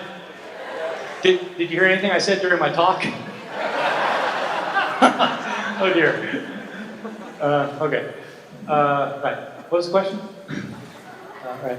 You know what's the question. Yeah. So, what would I argue? I mean, I can tell you what I used to think was that, what I used to think is that the Gospel of John preserves historically accurate information. And so, apart from that, I can't think of a good argument, because I don't think, from a historical point of view, in Matthew, Mark, and Luke, it's just quite clear Jesus did not make these claims. And so I think I would have to argue that John is a historically reliable document. I'll get back to the Sunday. I want to climax, just like Bart does. Yeah, that's right. I want to climax with that with you. Let's go back to the my first argument about the fact that we have such the earliest witnesses that we have who claim Jesus as God. And you and I agree with that, Philippians and things like that. You said in Did Jesus Exist? There are no grounds for assuming that Paul, whose views of Jesus were taken over from the Palestinian Jewish Christians who preceded him, held a radically different view of Jesus from his predecessors. And so I just am curious, if we can establish that Paul believed that Jesus is one within the Shema, he is one with God, he is the creator of the universe, through him all things were made. We can establish that Paul believed Jesus was one with the God of Israel. And we can also know, just as you said, this then would probably, it'd be pretty crazy if Paul was saying this about Jesus and Peter and James and those guys weren't saying this. So if Jesus' original disciples were making also these amazing claims, it's just one step away. Where did they get these ideas? Because you agree, this is unparalleled. There is no Jewish man proclaimed as equal with Yahweh, worshipped in the way Jesus is. So this has to come from somewhere. I think that's where the force of the argument that Jesus did make. No, it's irrelevant. If Jesus' disciples said he was God, that's not the question. The question is, did Jesus say he was God? So, as you know, you've read my book. In my book I talk about this, that the disciples of Jesus, after his resurrection, came to believe that he was exalted. Okay, I haven't done this in my talk, so I need to do it now. And So sorry if this eats into your 20 minutes, but you asked the question. So, I'll take away. all right, so here's the deal. It is absolutely right. Paul thought that Jesus was a divine being. So where did the idea come from? Paul didn't invent the idea. Paul's predecessors thought Jesus was a divine being. Where did they get the idea from? They didn't get it from Jesus, because Jesus didn't say such things. So where did they get it from? I can tell you where they got it from. This is how it works. In the ancient world, there were a number of people, human beings, who were thought to be gods. There are three ways that a human being could at the same time have been divine. First way, sometimes a human being is so virtuous, or so righteous, or so beautiful, or so powerful, that at the end of their lives, God takes them up to heaven and they become a god. You get this in all sorts of Greek and Roman mythology. Romulus, the founder of Rome, became a god. Julius Caesar became a god. Apollonius of Tyana became a god. They were human beings who were exalted. This is just what people thought happened to particular people. Second way, sometimes a divine being, one of the gods, would look upon a mortal woman and decide to have sex with her, would come down and have sex with her. The offspring would be both human and divine. You get this in, you get both of these, by the way, in Jewish texts too. There are Jewish texts that talk about humans becoming God, and there are Jewish texts that talk about divine beings, angels, coming down and having sex with women, and the offspring are also sons of God. But you certainly get it in non-Jewish texts. Third way, sometimes a divine being will become a human, such as when the God wants to have sex with a woman, he'll come down in a human form. And so sometimes a human is exalted to become God, and from then on is God. Sometimes a God will become human temporarily, and sometimes a God and a human will mate, leading to a person being both human and divine. That's how you get it before Christianity. Throughout the world, there are people who think this. What happens with Jesus is, Jesus' followers came to think that he was raised from the dead. When Jesus got crucified, sometime later, in the New Testament says 3 days later, I don't know if it's 3 days later, 3 weeks later, at some point soon afterwards, his followers thought that he got raised from the dead. But they didn't think he got raised from the dead in the sense that it was a near-death experience and that he had come back to life to die again later. They thought the original belief of Christians was that when Jesus was raised from the dead, he was taken up to heaven. There wasn't a difference between the resurrection and the ascension in the earliest Christian thinking. The ascension idea came much later. The earliest idea is at the resurrection, God exalted him to his right hand. What did ancient people think about a human being who was exalted to heaven? They thought that that person had been made divine. That's what you get in Jewish texts. It's what you get in non-Jewish texts, Roman texts, Greek texts, Egyptian texts. That's what you get. The Christians thought that Jesus has been exalted to the right hand. And so what did they conclude? Jesus has been made divine. From that on, they worship him as a divine being. That's where it came from. Name one other figure other than Jesus, in the Jewish or pagan context, that's said to be creator of the universe, that's said to be equal with Yahweh, the one God of Israel, that's said to, and that's worship with the intensity. Sophia. Sophia was said to be equal with Yahweh, the God of Israel? Yeah. Did you said that? You know, Paul, by the way, doesn't say that Jesus is equal with God of Israel. Well, he calls him Yahweh. So, He is definitely not Yahweh or any author of the New Testament. Yahweh and Jesus are different beings in the New Testament. what's the latter half of the Philippians poem say? He's honored. He's put at a position with Yahweh. That doesn't make him Yahweh. He is definitely not Yahweh. Okay, so Romans 10, when he says, whoever calls on the name of the Lord, what's Paul quoting from Romans 10? What's Paul quoting? Paul thought Jesus was the Lord, yes. And the Lord is... Look, if you think that Jesus was Yahweh, you've committed the heresy called Sabellianism, No. which was a 3rd century heresy that said that Jesus and Yahweh were the same being. It was condemned as a heresy in early Christianity, and it continues to be condemned by heresy by every Orthodox Christian on the planet. No, the reason why it's not heresy is because Elohim, Jesus is not presented as Elohim until you get to the book of Hebrews. But Jesus, whenever an Old Testament is being quoted, a verse in the Old Testament is being quoted that has Yahweh in the text, it applies to Jesus. Because God has given him the name above every name. Okay, so God has given him a position equal with himself, but he hasn't made him into Yahweh. Yahweh and Christ cannot be the same being in any theological understanding of the New Testament or later theological developments. They are distinct beings. That's the whole point of the Trinity. They're not the same. No, I think you're misunderstanding how the New Testament writers are using the Old Testament text. See, they're looking at, when they looked at Yahweh from the Old Testament, they were seeing the pre-existent Christ. They were Jesus. Yeah. No, they were seeing the angel of the Lord. The angel of the Lord, look. No, that's what 1 Corinthians 8:6 is all about. It is the Shema. In the Shema, what is that? Okay, quote 8:6 for me. Take it. Quote 1 Corinthians 8:6 for me. There is but one God, the Father. There's God the Father. And And there's one Lord. there's one Lord. Yeah. And what's that? Is that the Shema? It's And. the Shema? It's not that they are the same, it's there's two of them. Two verses before that, Paul said, there is for us but one God. And one Lord. No. In chapter 8, verse 4, he says... All right, look, if you want to say that Jesus is Yahweh, that's fine. I'm just telling you it's condemned as an early heresy. All right. That's what Paul says, but... Paul does not say that Jesus is Yahweh. Romans 10:13, he says, whoever calls the name of the Lord, and he's clearly talking about Jesus. That's quoting Joel 2:32. In Joel, it is Yahweh who's they're saying, call on the name of the Lord. You show me a place where Paul says Jesus is Yahweh. Well, okay. But we can...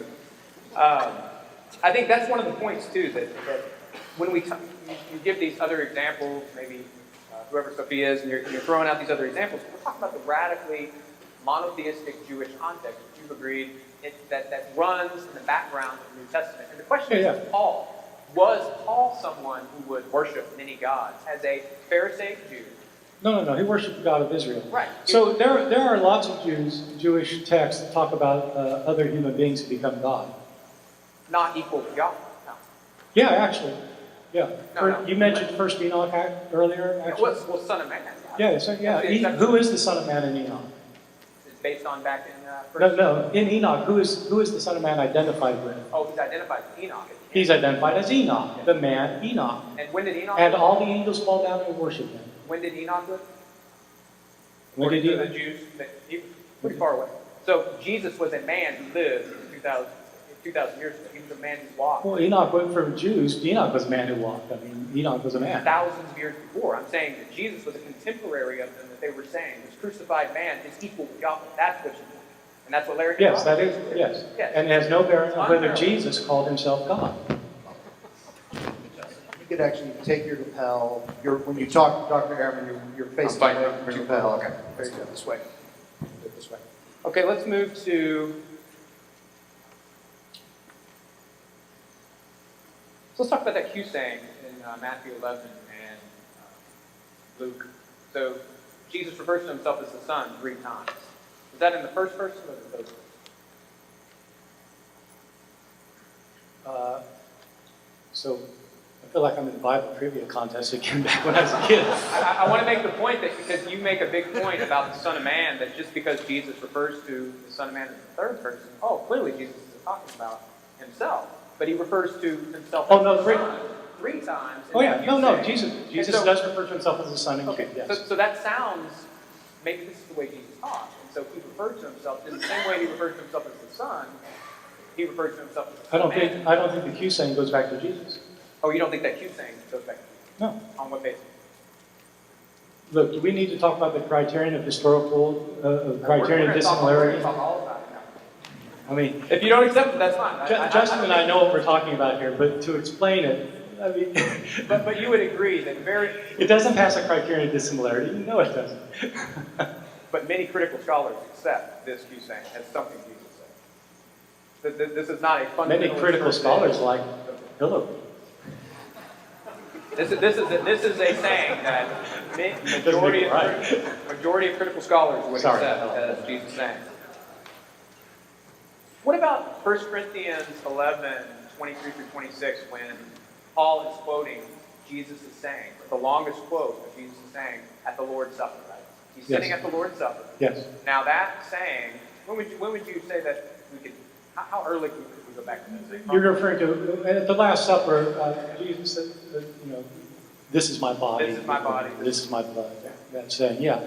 Well, Paul says he inherited it from Christians before him. And So that would be the earliest saying of Jesus we have in the New Testament. Would you agree? would that be, well, I don't know. Paul quotes a couple of other sayings of Jesus. Nothing that long. Not as long. That's No, the longest no. saying of Jesus. No, you weren't asking the longest, you're asking what was the earliest. Okay. Well, Yeah. it's one of the earliest sayings we have. Yeah, no, it's very early. It's multiply attested.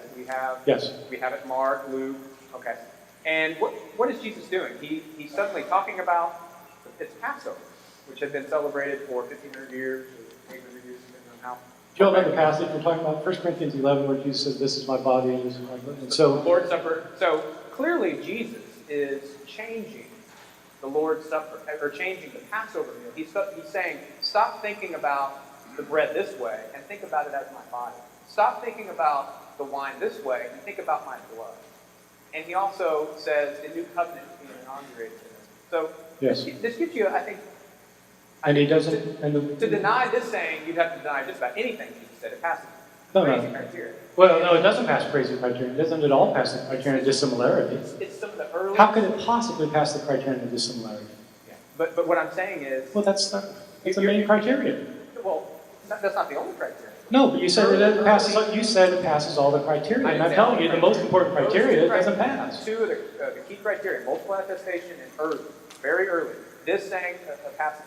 And That's right. I think this shows us a lot about the mindset of Jesus. He looked at his life. Not only is he reinstituting the Passover meal, he's changing it to be about him. I mean, this is at least, bare minimum, an implicit claim of something. It's not. Something far more than human.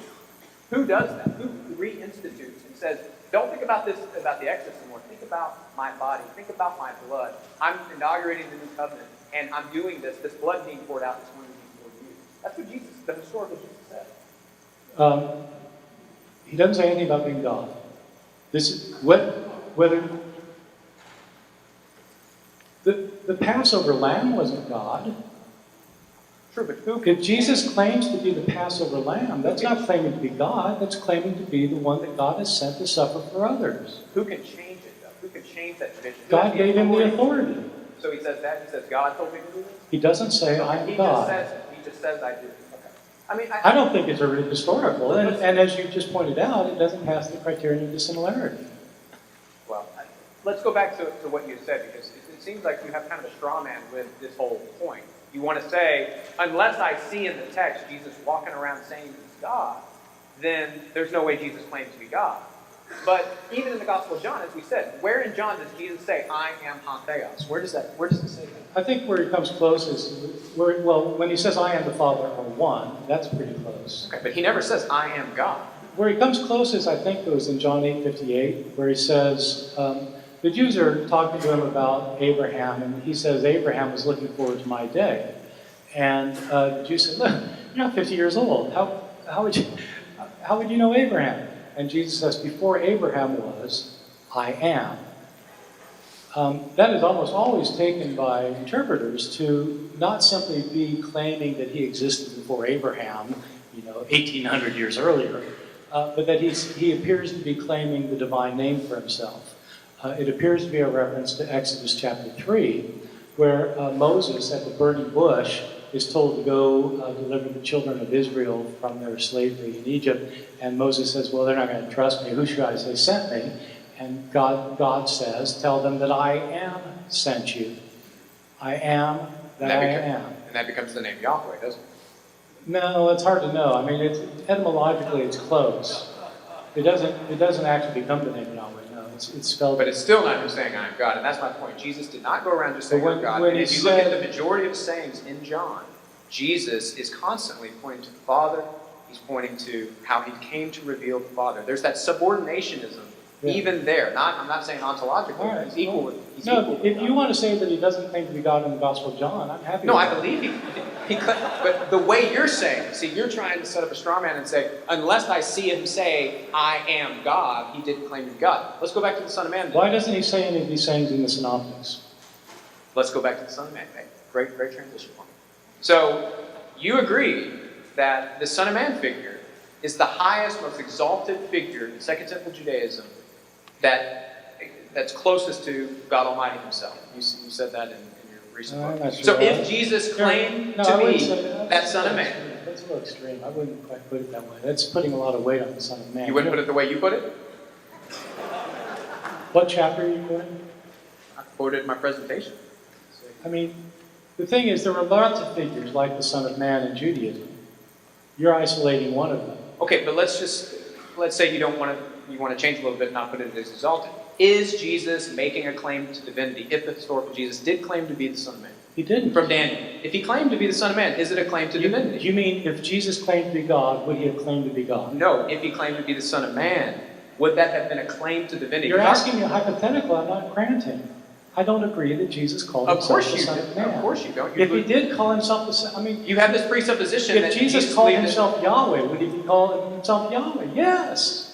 But he didn't. That's the whole argument. He didn't. Mark 14 says he did. Where did Mark get his information? Joseph Arimathea wasn't there? He wasn't in that count? He's not in Mark, no. He's not in Mark? No. Why would he? Have you read Richard Baucham's Jesus and the Eyewitnesses? Have I read Jesus and the Eyewitnesses? Are you kidding me? I just wrote a book about it. Right, but have you read Richard Baucham's argument? It's very clear. Joseph Arimathea. Joseph of Arimathea gave them the information? How do you know he didn't? You're making a historical claim. You're making a historical claim that Joseph of Arimathea told Mark this. What is your evidence? No, I didn't say he told Mark this. Well, who did he tell? Well, I'm saying he told the earliest Christians, and eventually Mark is definitely a disciple of Peter. And I'm saying information got there. Yeah, it's possible. You don't think that Jesus, as a Galilean preacher who got arrested, you don't think that what he was accused of, what he ended up saying in that trial, wouldn't have been spread like wildfire? No, I don't. I think, no, it's only common sense if you think that Jesus was important to people like Pilate and Caiaphas as he is to you. Well, no. But All right, Dr. Sure. Give Dr. Ehrman an opportunity to grill you a little bit. So go ahead and do a quick transition, and Dr. Ehrman, you can cross-examine Dr. Bass. Is this mine doing that, making that noise? The wireless lines, you cut the wireless. They're interfering with his work of y'all's intelligence. Justin, we're having a difficult time hearing you, so whatever you can do to Okay. project. Well, trust me, what he said is correct. Can you turn this on? You know, Mike Lacona is here. Mike's giving a talk, and I had a debate with Mike once. Was that our first or our second debate? We've had several debates. One time, Mike had laryngitis. It was great.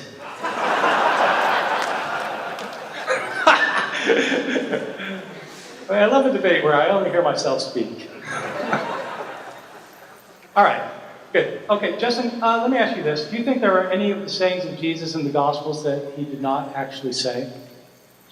I would say that all four of the Gospels are definitely working on something he did say, but the fact that it's written in Greek means that we have, I think I would distinguish the way I've taught my students is the difference between the verba, the exact words of Jesus, versus the voice of Jesus. So I would say in probably the majority of places we have more the voice of Jesus. We have it just by nature of it being translated into Greek from Aramaic. But Jesus said something that is accurate, and what the gospel writers are bringing out is the voice of Jesus. Just like you quoted, you mentioned Thucydides. All right, so you think that basically the sayings in John are basically the things he said? I'm saying, yeah, John, there was something Jesus said that John is probably I think John is guided by he believes he's guided by the Parakletos, the Spirit.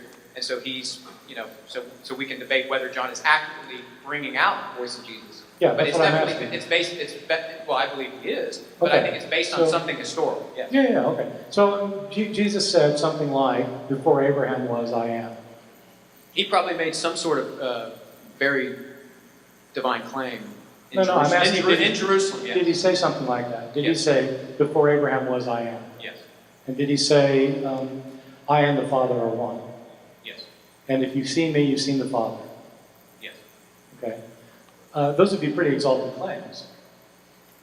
I agree. I'm trying to go off. See, I'm going off of the historical investigation of Okay. New Testament scholars, Right. majority of critical scholars, like Son of Man, which they agree. No, I'm not talking about Son of Man, because none of those sayings says anything about the Son of Man. It's a divine claim, like the Son. So what I'm asking is, if Jesus, during his ministry, made these kinds of exalted claims for himself, before Abraham was, I am, claiming the divine name for himself. It would get him crucified. Oh, is that why they crucified him? It says they condemned him to death because of blasphemy, yes. Who condemned him to death? The Sanhedrin. Did the Sanhedrin crucify him? No. Okay. But he was, Why was he that's crucified? That's why they handed him over. He was crucified as a messianic pretender. I think even if Jesus went around claiming to be God, Pilate could care less of that. All he cared about was a so-called king if he was going to fight. Okay, so let me get back to my question. Okay. If Jesus is going around saying these sorts of things, I and the Father are one, which, by the way, he doesn't say at his trial in the Synoptics. Okay, but can I clarify with that? No, let me ask my question.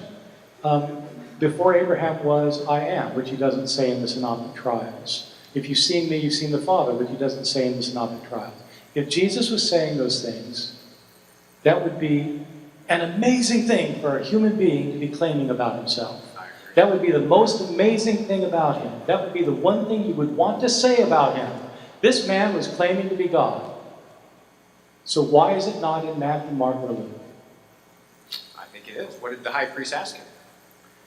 The high priest asked him, are you the Messiah? He said, are you the Messiah, the Son of the Blessed One? And Jesus said, yes. Exactly. And then he Just went on as to say, Solomon would have said, did or Solomon, when did David would have said, when did David say he was a son? God says, God said. you When did are David my say? son, today I have begotten you. I will be a father to him, he will be a son to me. That's quoting Psalm 2, but when does David, in the historical narrative of David, when does he talk like Jesus? When does he say, I'm the son and he's the father? No one knows You're the father but importing the son. things here. I'm asking, if I'm saying it doesn't exist. if Jesus said things like, before Abraham was, I am, and I and the Father are one, and if you've seen me, you've seen the Father, why would Matthew, Mark, and Luke make no notation of those sayings? It's interesting.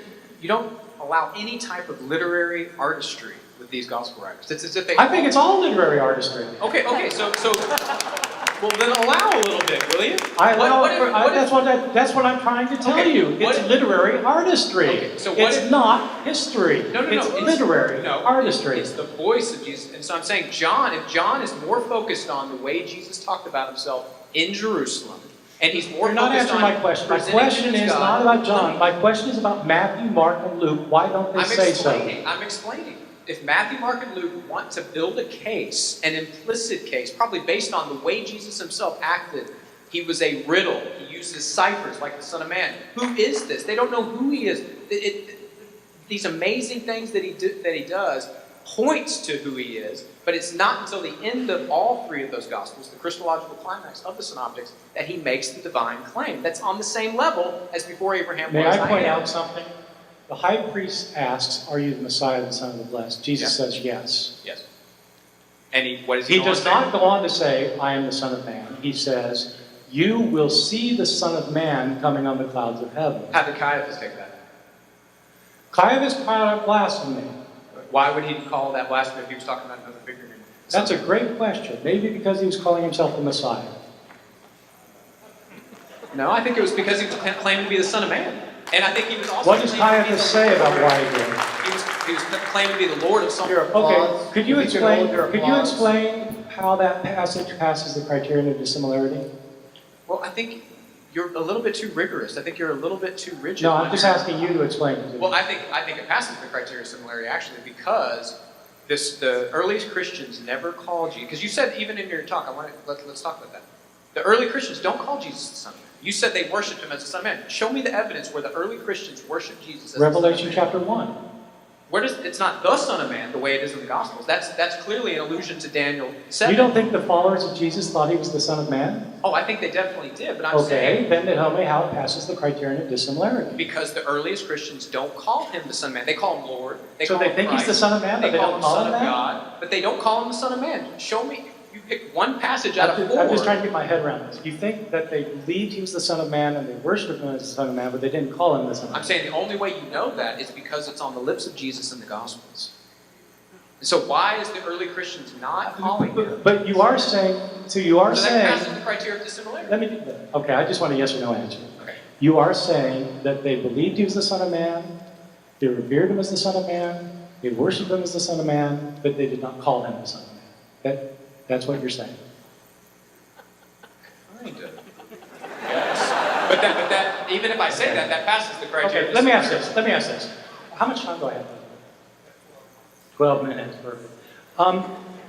You agreed with me that the Gospels are written decades after the events. Yes.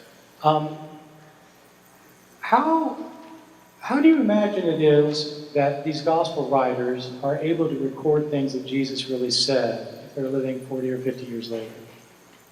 Well, if Mark, see, this is why you need to read Richard Malcolm again, but Mark is, if he has Peter as his main source, then I think that's a pretty good eyewitness for the life and sayings of Jesus. Okay. Have you done any study in eyewitnesses? I mean, for example, if you read any legal literature about what lawyers think about eyewitness testimony, or no, most people haven't, including people who have been quoted here. There's an extensive literature on eyewitness testimony that you can find in legal sources, for example, and in psychological literature, which show beyond any doubt that eyewitness testimony cannot be relied on simply because it's eyewitness testimony. That in fact, eyewitnesses are notoriously unreliable. And so, I'm wondering, let me ask this. Have you heard any of Obama's speeches, like one of his State of the Union addresses? Would you be able to repeat them for me? No. Can I ask you a question on that? No, I'm asking the questions. You said it would be more free. My point is, none of us could do that. And these are speeches, just take this last State of the Union address. It was a very important speech, and we probably heard parts of it over and over again on the news. But we can't reproduce it. What makes us think that somebody living 40 or 50 years after Jesus could record his very sayings? Let me stress that in oral cultures, they did not preserve their traditions word for word the same. They didn't memorize these things. We know this. So, how did it happen, in your opinion? Let's try a thought experiment. How many people can remember exactly what they did on 9/11? Raise your hand. Yeah, you know what? There have been pretty some good really. memory. Have you ever heard of Now, flash? what if you Have saw ever heard someone of raise the dead? What if you saw someone heal? Oh yeah, no, it's the great. sick? It's a great. Would you point. remember? Yeah. So here's the deal. I don't know if you've ever heard of flashbulb memories. Flashbulb memories. I just wrote a book on memory, so I'm really I'm interested in memory. I'm interested in what eyewitness testimony is, and whether it's valuable, and whether people remember things accurately. A flashbulb memory is like you were remembering where you were at 9/11. So it's called a flashbulb memory because there are certain things that happen to us that are just so emotionally wrenching that we remember exactly where we were at the time, and who we were with, and who we heard it from. And just like it's crystallized in our head as if like a flashbulb went off and you took a picture of it. And in your head, it stays there for years and years. Okay? That's a flashbulb memory. So psychologists have studied this phenomenon of flashbulb memories. And they've done it in rather clever ways. For example, when the spaceship, the Challenger, blew up, some psychologists in the university had all the students sit down in their class, 50 students, and take a questionnaire. Where were you? How did you hear it? Who did you hear it from? What time did you hear it? What were you wearing? Okay, ask them all those questions. 3 years later, they got the students back together, and they gave them a second questionnaire. The same questionnaire.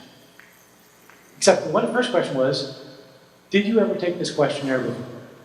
More than half the students thought the answer was no. And over half of the students got almost everything wrong. And when they got it wrong and they were confronted with this, they invariably said, no. It's like I remember it. Yeah, but you got this written document. Well, I was wrong then, because I'm right now. They've repeated this experiment time after time after time. Among psychologists, you can read the literature. This is literature not written by Christian scholars about the New Testament. It's simply how our minds work. We remember things, or we think we remember things, and remember them incorrectly. It's just the reality. So, if we can't reproduce Obama's speech, I'm just wondering how we would know that somebody 50 years later can produce it. Now, the easiest answer to that is simply to say the Holy Spirit inspired them.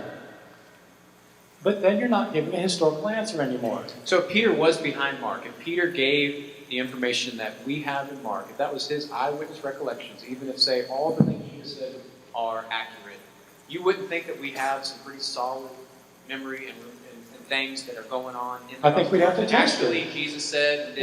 We would test it the way that a lawyer tests eyewitness testimony in court. You critically examine it. Like the... Okay, so I think I'm asking a question. So let me ask you another question. How much time do I have? Oh, how would you differentiate between a historical approach to the Gospels and a theological approach? I think reading the Gospels in a more devotional way, praying that God would open my eyes to see what He's teaching me through the Word, and believing that these are the very words of the living God, and learning from them, and being edified from them, and growing in them, versus going through and applying the criteria that you and I agree on. I'm not as rigid as you, but agreeing that we can look and find what is the verbatim of Jesus by certain criteria, and what is the multiple attestation, criteria of similarity, and kind of whittle down to the, okay, Abba, Jesus said that. I don't think anybody's going to debate that Jesus said Abba. So the devotional is when you pray for God to open your eyes and understand the text, and the historical is when you apply historical criteria? When you apply historical criteria to find more closer to the historical Jesus. Because I believe that the Jesus presented in all four Gospels, in multifaceted ways, is accurate for the way God is presenting him to us. But there is a historical Jesus behind the four Gospels. Okay. So that we can discover through if you think criteria. that we have to apply historical criteria to approach the Gospels historically, when you apply the criteria, do you find that any of the sayings of Jesus do not pass the criteria? Sorry, say that last part again. You just said that you think if you're approaching the Gospels historically, you have to apply the criteria, the historical criteria. Such as, would a Christian have put this on Jesus' lips? Is it multiply attested? I'm asking, when you apply those criteria, are there things that do not pass the criteria? This goes back to the voice versus the verba. And yes, I would say in the voice, I'll give you an example. John 17, verse 3, Jesus says, now this is eternal life, that they would know you, the one true God, and His Son, Jesus Christ. Now, it's very unlikely Jesus, during His life, called Himself Jesus Christ. So that's probably John. That's the voice of Jesus. Now, he said something in that prayer. He prayed something very close to that. And it's not false that He's Jesus Christ, but Jesus probably didn't actually say Jesus Christ. Okay, good. That's a good example. So you think that the gospel writers are changing some of the words of Jesus, which is not significantly? Yes. Okay. Definitely. Is there anything adapting them for their own purposes? Yes.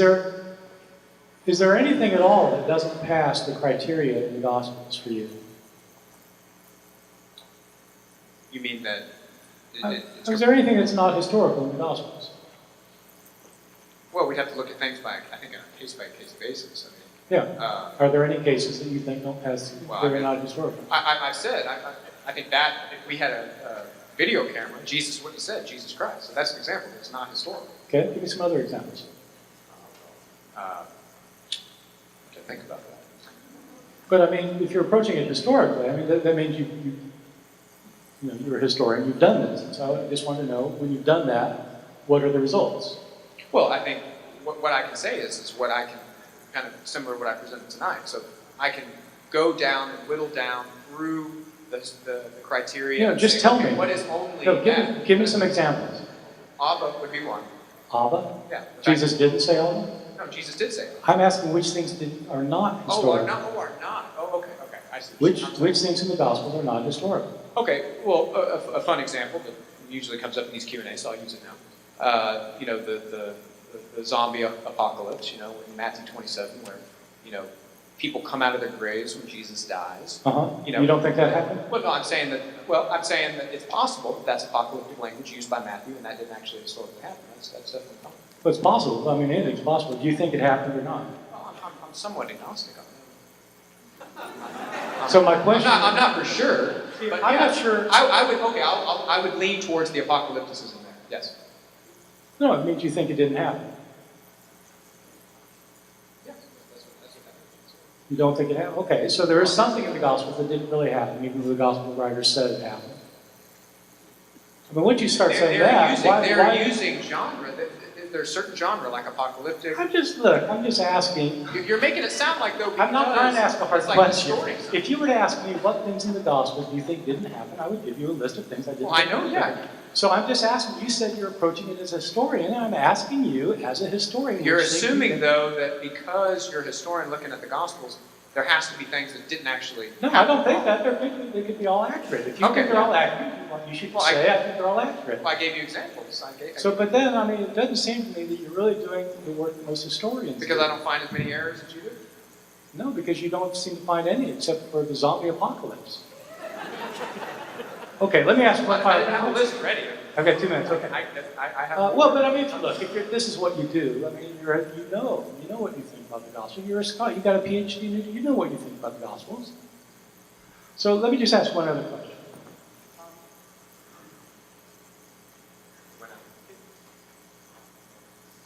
Mind go out to?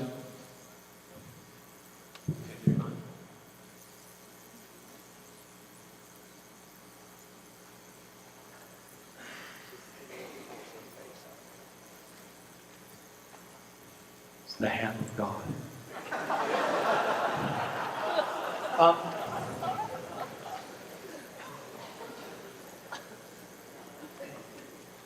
Can you think of any other ancient biographies besides Matthew, Mark, Luke, and John, written by any other ancient author? Plutarch's Lives, Seneca's Lives of the Caesars, in which a historical scholar thinks that the sayings recorded are actually what the protagonist said. That the sayings are actually what? The protagonist said. In other words, if you've got a biography of, Alexander the Great, by Plutarch, About 400 years after Alexander, so pretty unlikely that's what it said. can you think of, take Suetonius then. Can you think of any biography, or take Tacitus, take any biographer, can you think of one where a historian thinks that the words recorded are actually the words that were spoken? Well, Thucydides makes clear that when he records speeches, what he does is if he can talk to the eyewitness, or he heard it himself, he wrote it down. But if not, he interviews people and tries to get the gist. He says, get the gist of what was said. And what Which happens? sounds probably a lot like what the gospel writers do. What does he say, though, about what he does when he doesn't have any evidence? That's what he says. He does his best. You stop too soon. What does he say then? How does he record speeches when he wasn't there? He made up things that were appropriate for the occasion.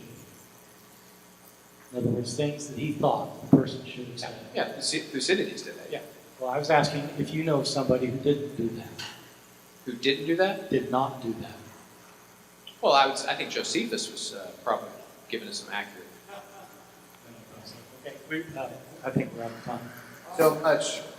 We're now going to take a quick 10-minute break. If we need to go to the restroom or something like that, we're going to rearrange the settings here. We're going to go to our Q&A. And after that 10-minute break, I'll give you directions how we'll do Q&A tonight. All right, let me give you directions on how we're going to do the Q&A. We do have a microphone here. We do have a microphone here. I would prefer that if you're going to ask a question of Dr. Ehrman, you come to this side, but I don't want you to have to walk all the way over if you've already chosen a mic. So, which will be fine, but I'm going to try to go back and forth. Also, even though you're asking a question, one of the things I'll do is I'll let the participant who the direction was directed to to let the opposing participant do a quick follow-up. And we'll be organic with this and fair and civil is what we'll try to do. Also, if you could be sure that you get directly to your question, I will not hesitate and not fear cutting you off at any time. Also, thanks for applauding, because that reminds me that if you will hold your applause, because then that will get us more questions in the time frame that we have. Not that I don't participate in lively interaction. We do want to get as many questions from many of the audience as we possibly can. So we're going to start. I think this gentleman has a question. If you want to go ahead and start us off. Yeah, I just want to take this opportunity to actually thank Dr. Ehrman and Dr. Bass. Unfortunately, I don't have a question for either of you. I do have a question for this lovely lady here, Jennifer. I love you with all my heart, and I wanted to know if you would marry me.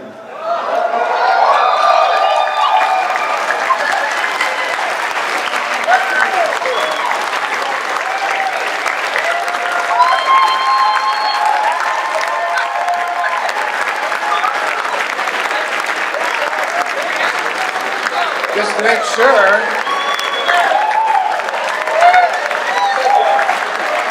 Did we get a yes? Yes! That's great. That definitely deserves an applause.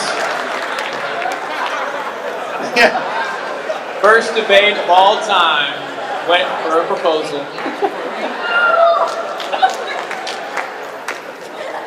It's unique. Congratulations. That's a great way to start a relationship. Had a debate. Welcome to marriage. So,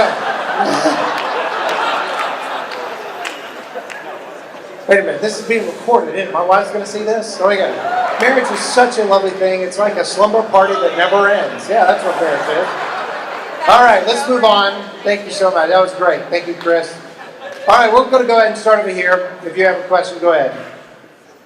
I was going to propose to the person behind me, but I guess. Just kidding. I'm happily married to my wife. Since he already brought it up, in Richard Bauckham's Jesus and Eyewitnesses, he shows how the names used in the New Testament are accurately proportioned when compared to what Palestinian Jewish names were popular at the time, and also with outside, like Josephus, the Dead Sea Scrolls. So how do you account for the accuracy of using the same proportion of names, whereas in Egypt, they don't do that. In the Apocryphal Gospels, they don't do that. And also, of course, Joseph of Arimathea fits that criteria, which you doubt and out of that consensus. Most people that do believe that account. So why do you think that the Gospels have the correct proportions? I think you're asking me, not Justin. Yeah. Yeah, right. Yeah, no, it's absolutely right. The Gospels record the names of people who were around Jesus. And so the explanation is not difficult to find. It's because the traditions about Jesus go back to the early Aramaic-speaking Christian communities. What they were changing was not the names of the people. What they were changing were all sorts of stories about Jesus and the sayings of Jesus. So they didn't. I don't. That's not proof of the accuracy of the accounts of the Gospels. It just shows that the Gospel ultimately, in the stories about the figures connected with Jesus, go back to the early Aramaic-speaking community. Dr. Bass, would you like a quick follow-up? Yeah, that thought experiment again, I think just thinking about where you were and what you were doing on 9/11, and I think someone here could even go back to when JFK was shot. Where were you? What was going on there?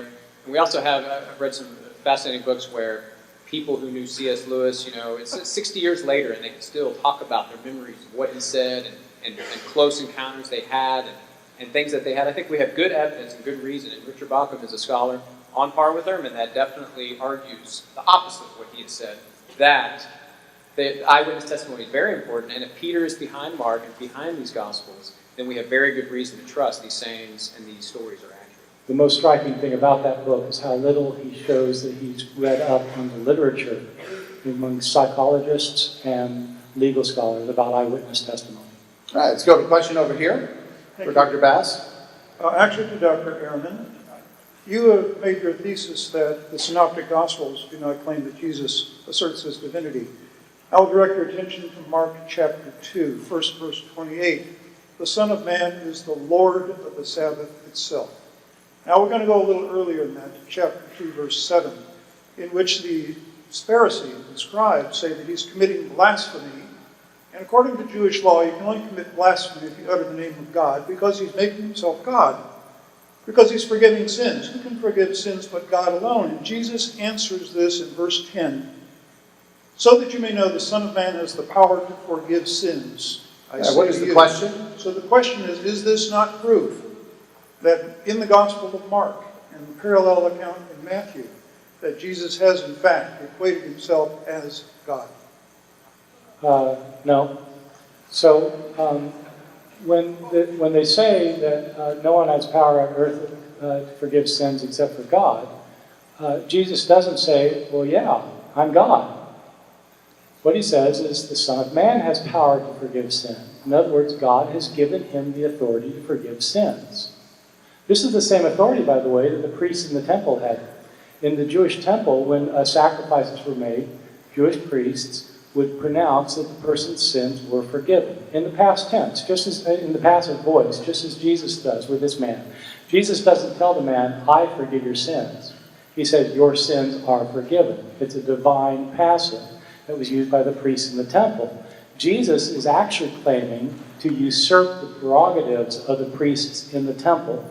That's the offense. He's claiming that, in fact, he has the authority. They don't think he does, and so they set out to stone him. The other thing I'll say about that is that I agree that Mark thinks Jesus was divine. I've said that. Mark thinks so. I'm saying that Jesus in Mark's gospel does not say things like, before Abraham was, I am. I and the Father are one. If you've seen me, you've seen the Father. He doesn't make the kinds of claims he does in John, where he comes out and says that he's a divine being.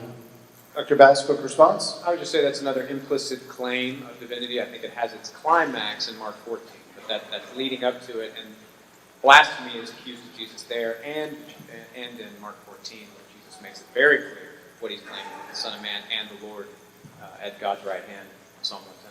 Thank you. Thank you for the question. Question over here. Dr. Ehrman, I don't want to misrepresent you, but I think your assumption behind your argument is that if Jesus was God and the historical Jesus claimed to be God, he would say things like, I'm Theos, I am God, in the Synoptic Gospels.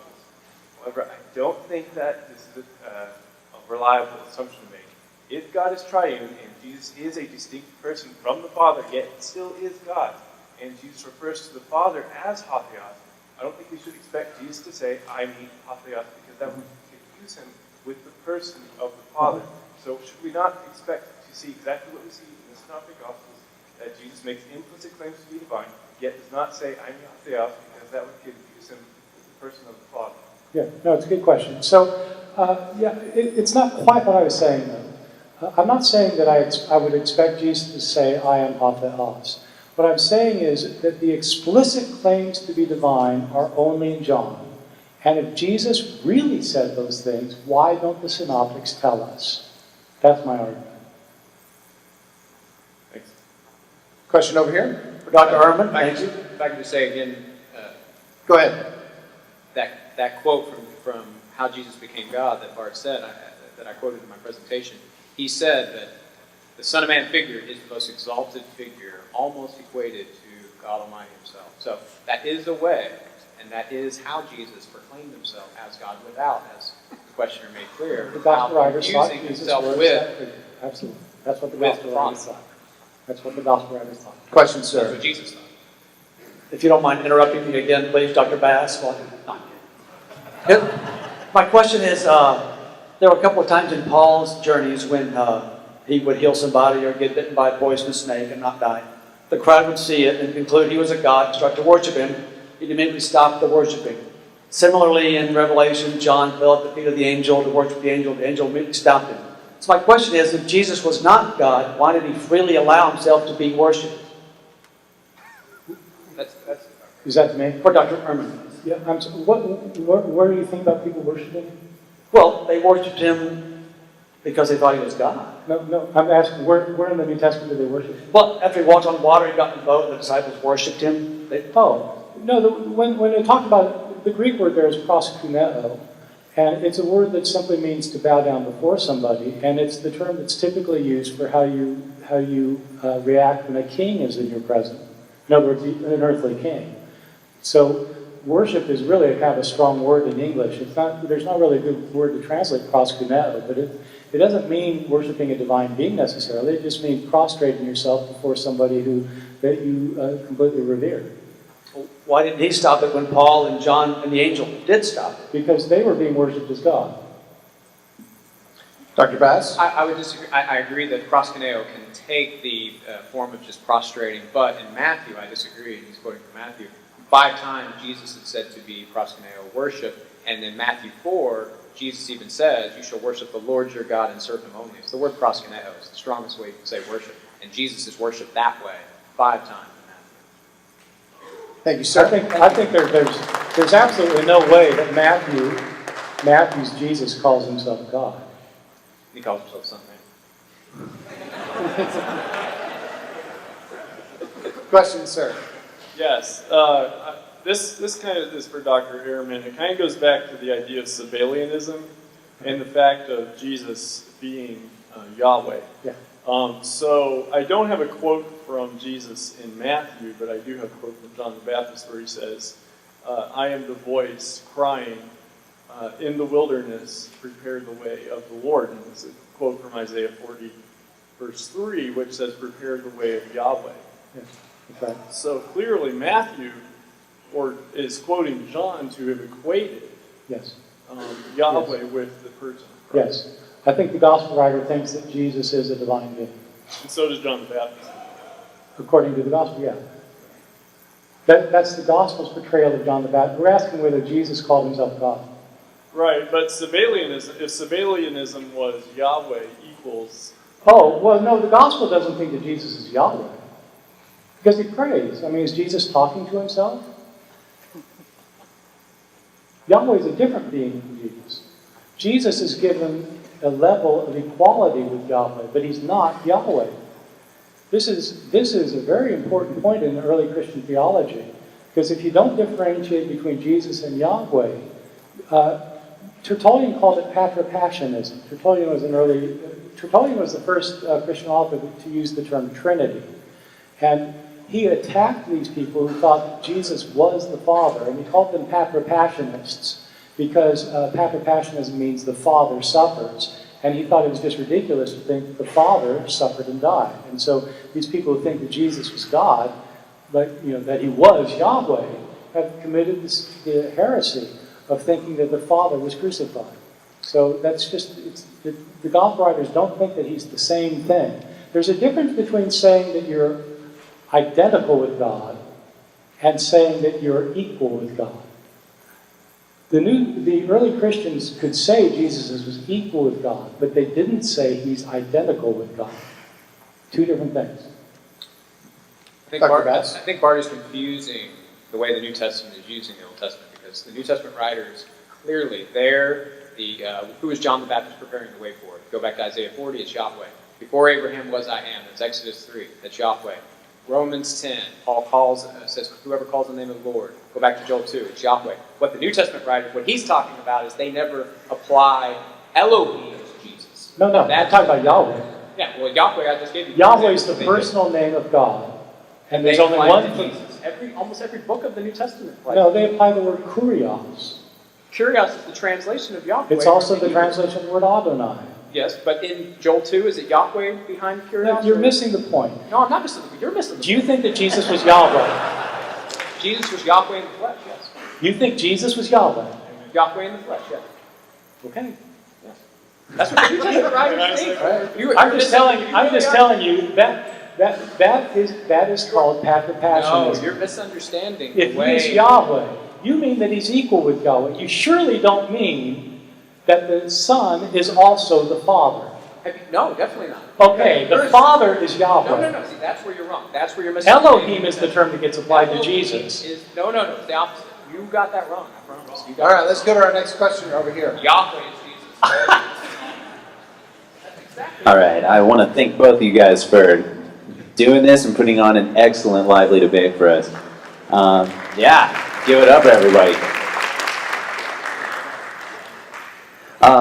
My question is, I'm going to kind of throw a challenge out to you guys, and when I think this is something that I think is often overlooked in the conversations and debates about early Christianity and the origination of early Christianity.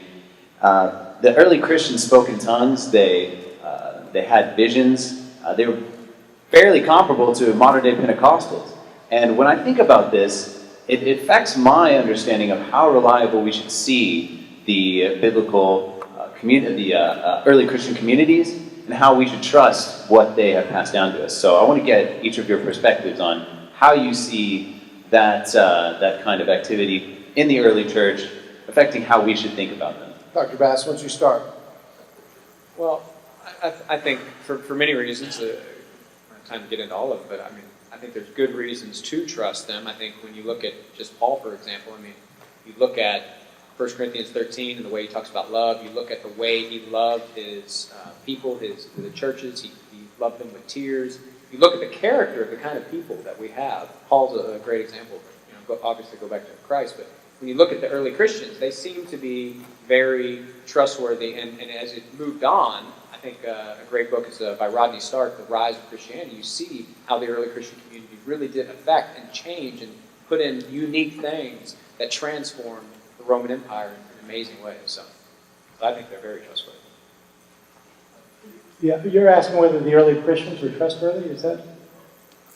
Well, when we think about the sociology of group movements, early new religious movements, we find that they typically have a very enthusiastic understanding, appreciation for their own ideology to a cult-like degree. And I'm not raising the question of was first century Christianity a cult? What I'm asking is, given these kinds of behaviors, I mean, why should we not think it was a cult?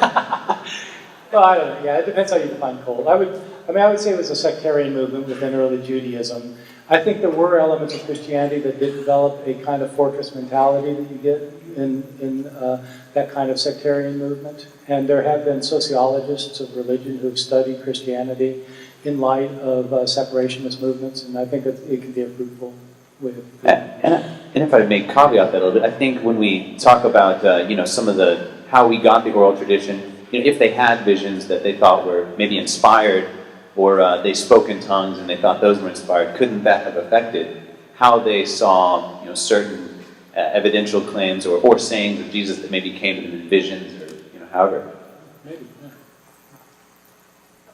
Question? As I understand it, the resolution tonight was, did the historical Jesus claim to be divine? Or, and not, did the historical Jesus claim to be divine, or maybe I don't know. Dr. Ehrman, it seems that your stance was the latter and have failed to make an argument this evening that ends with the conclusion, therefore the historical Jesus did not claim to be divine. Rather, your argument seems to merely end with the conclusion that perhaps we can't know. At best, your case seems to leave us with agnosticism with regards to the resolution tonight. Do you not have any evidence you could give us for your position tonight other than incredulity or skepticism? And why, in the absence of an argument, should I join you in your skepticism? I am skeptical of your skepticism. Let's hold the applause, please. I just don't think you should be so skeptical. You cannot prove a negative. And so there's no way to prove that Jesus, you can't prove the negative. Did Jesus? I think the answer is no. How do I prove? I can't prove that. So let me tell you the evidence. The evidence is that in the Gospel of John, Jesus makes clear divine claims for himself. He does not make those claims for himself in the earliest sources we have for Jesus. He doesn't make those claims in Mark, in Matthew, in Luke, in Q, in M, or in L. Those are the 6 sources that we know about that record the sayings of Jesus from the earliest period. Jesus doesn't make those claims for himself until a gospel that was probably written 65 years after Jesus' death. So if you want to say that Jesus called himself divine, you have the burden of proof, because you're trying to prove a positive. You cannot prove a negative. But if you're going to say that Jesus called himself divine, you have to explain why it is none of our earliest sources thought it was important to mention it. I gave the Q saying where Jesus says, no one knows the Son but the Father. No one knows the Father but the Son. But Bart says, oh, but Jesus didn't say that. I gave the Son of Man saying where Jesus makes clear he's the Son of Man. He's the Lord of, at God's right hand. Bart says, oh, but he didn't say that. You know, he has a good line with the mythicist. He says it's a scholarship of convenience. The mythicist just eliminates something that doesn't fit their view. And I think Bart is doing that tonight to not admit that Jesus did, in fact, claim to be God. Next question, please. Thank you, Dr. Ehrman. First, I wanted to say, great honor. When I was in medical school, you were actually the first historian that I ever looked to for the life of Jesus. Despite that, I became a Christian. But I did appreciate teaching courses. They were great. I learned a lot. And so I honor both of you for this. My question is actually one about your flashbulb memories. I would never challenge either of you on theologic issues, but I am looking for a point of clarification. I'm an emergency physician, and so I am aware of studies and the care that you have taken, and how you represent those studies. It is my understanding, I haven't written a book or anything, but I do study it in the way of emotional trauma, and the way the hippocampus and amygdala work around emotional memories are very different based on the proximity and the direct influence of that. And I think you would have seen that in your literature. So for instance, somebody who witnessed the Challenger event would probably be very different than somebody who was on the ground witnessing it or had a loved one who was involved in it. And then the other piece of that I guess I'd ask for clarification of too, you said that 50% of the details were different from that. And again, especially calling out legal literature, like when we have to go testify for rape cases or something, one of the typical ways that the legal system will try to do this is to talk about details. What color shirt were you wearing? What type of shoes were they wearing? And where, details about this, and then try to disclaim the fact that it happened. And so I think the literature is pretty clear about the fact that while things are in error, maybe like how many people were there, whether it was 2 women or a man and a woman, or what did they exactly do afterwards, which you could bring up to the resurrection case as well. Are you claiming that the literature and the summary of your book is that all is unreliable regardless of the proximity? Yeah, so the psychological literature on this is really quite compelling. There are a number of books written on flashbulb memories that include such things as rape victims and what they remember and what can be demonstrated as probably being in fact demonstrably a false memory. I mean, I can give you case studies. But they were not actually raped, right? Okay, so I'll give you an example. There was a woman who was watching television, and a man broke into her house, and he violently raped her. The police were called after he left, and they gave a lineup. They gave photographs, and she positively identified somebody. And they brought the person in with others, and she did a lineup. She positively identified him. And he was put up on trial for raping her because it had just happened a couple hours earlier. It turned out that he had a rock-solid alibi. He was doing a TV show at the time, live TV show. She had been watching the TV show, and she identified her rapist as the man she'd been seeing on the TV. So she had a very clear memory, but it was a false memory.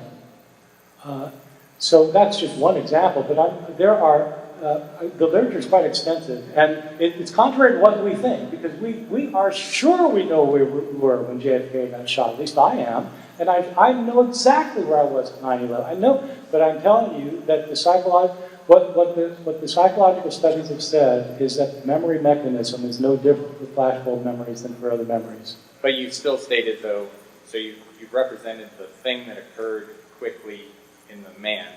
I bet she remembered what TV show, what was going on that night, and other details She reliable. remembered some details and not others. Which is different about the fact of something that occurs quickly, very reliable in the sense of somebody running through the room when it was unnoticed.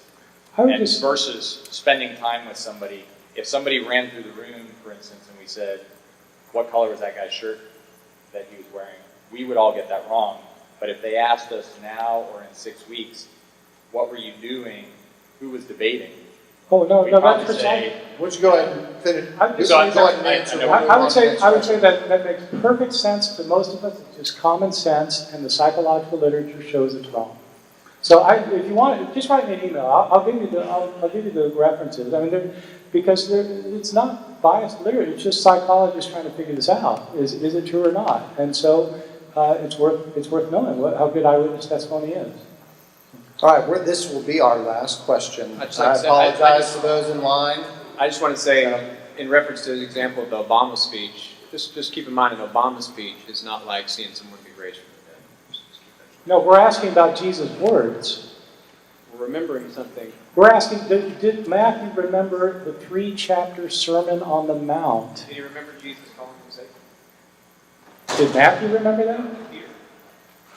I'm asking whether the gospel writers writing 50 years later remembered the words of Jesus. If we can't remember what Obama said a couple of months ago, why would a gospel writer remember what Jesus said? We're disinterested. The only answer to that is that the Holy Spirit inspired them. If Peter was there and Peter wouldn't necessarily remember. Jesus, Look, I'm an eyewitness to Obama's speech. I heard it live. it's not being called Satan by Jesus. I'm asking, did Jesus deliver the Sermon on the Mount? That's not remembering him say that you will deny me 3 times before the rooster crows. He's going to remember those things. Those are not divine. I'm asking. You don't need the Spirit inspiration. All right, if you don't want this. Yes, sir. Question right here. Does it matter which question is being asked? Because the 2 questions, did the historical Jesus claim to be divine seems to be being used interchangeably with did the historical Jesus claim to be God? Oh, that's a good question. Yeah, it's a great question. Is it the same thing to say did Jesus claim to be divine as saying did Jesus claim to be God? Is that is that the same question? Yeah, no, it's a great question. My view is that in the ancient world, all people, whether they were Jews or pagans before Christianity, thought that there was a range of divine beings, and they had no trouble calling all these beings gods. So that there are divine beings there's like a superior divine being, but then there are lesser divine beings, and lower divine beings, and lower divine beings, and lower divine, and even humans were divine beings, and they would call all those people gods. And so in English, it might sound like divine isn't as big of a thing as being God, but for the stuff we're talking about, I think it means basically the same thing. It's functionally equivalent. Dr. Bass, I would disagree slightly. I would say the reason why I did, when we agreed upon this debate topic, I chose divine specifically because I wanted to be more accurate with the way Jesus did proclaim himself. And like I said, and even according to, as we agreed in John, Jesus never says, I am Theos. He never says, I am God. He doesn't say that because that would confuse God the Father. And that's not the claim he made. He did make a divine claim to be one with the God of Israel, and the way he did that was the Son of Man claim, referring to his unique sonship and things like that. So, divine, I think, is a better way to say it. All right, we're going to move to our next portion. Sorry, we didn't get to all the questions tonight, just a time constraint. But we're going to move to our closing statements, which Dr. Bass will have 5 minutes, followed by Dr. Ehrman. Thanks so much for coming out tonight. This was really great. I thought it was very lively at times. I thought we had some good discussion. One of my goals we talked about on the way here was just that the audience would be better educated on both sides. I don't think we heard any really strong arguments against the motion. I don't think we really heard even great challenges, except just saying, "Oh, well, I just don't believe he said that. I don't believe he said he was the Son of Man." But if he did say the Son of Man, then he was making a divine claim. So I don't think we heard a strong case that Jesus didn't claim to be divine tonight. I have laid out a case that the earliest writings, my first point was the earliest writings, the earliest disciples of Jesus, that go back to within 10 to 20 years of Jesus' death, proclaimed him as God. That came from somewhere, and it's absolutely unparalleled and unique to say a human being, a crucified human being, is equated with Yahweh, is creator of the universe, and is worshipped the way he does. The second point I made is Jesus made implicit claims. This seems to be the way that historical Jesus talked about himself. It's very implicit. He was not explicit until the last week of his life, and that was my third point.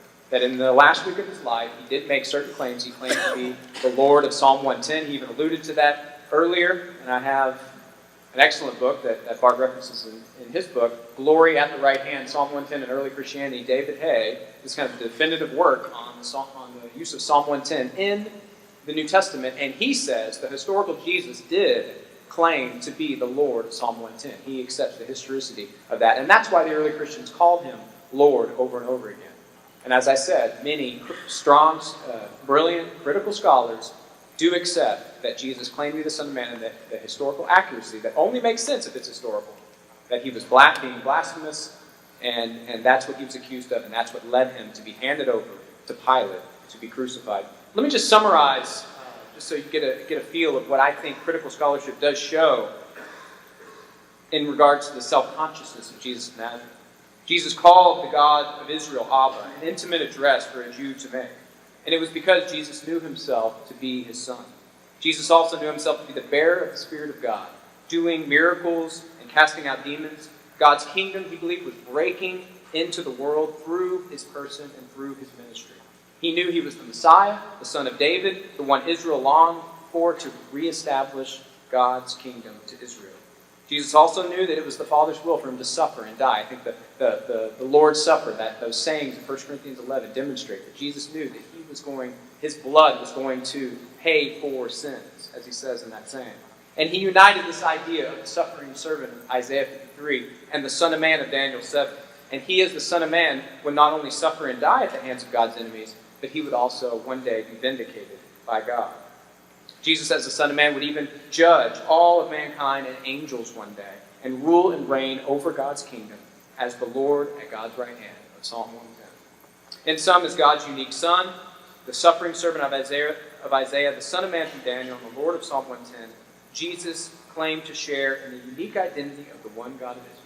He knew himself to be his Son. He knew him, the Father, to be his Abba. This is how, in a radically monotheistic context, Jesus claimed to be divine.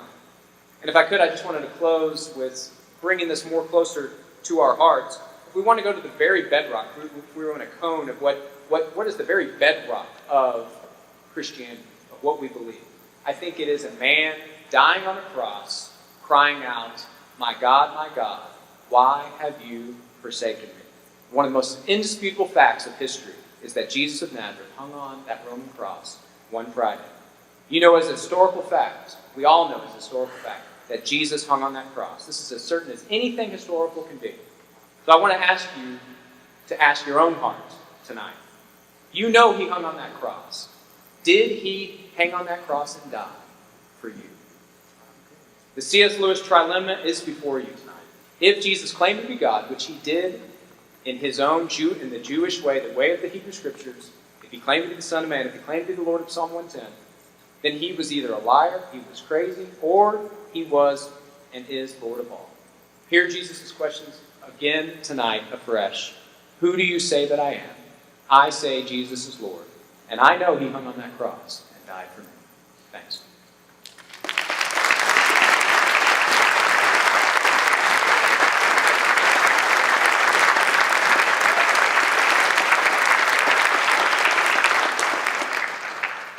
Okay, thank you, and thank you, Justin, for that very lively debate. Very interesting, and you know your stuff. Very good. So, right. Let me summarize a couple things from my point of view. Justin and I agree that the early Christians thought Jesus was God. The Apostle Paul thought that Jesus in some sense was divine. Paul certainly did not think that Jesus was the God of Israel. He thought that he was equal with God.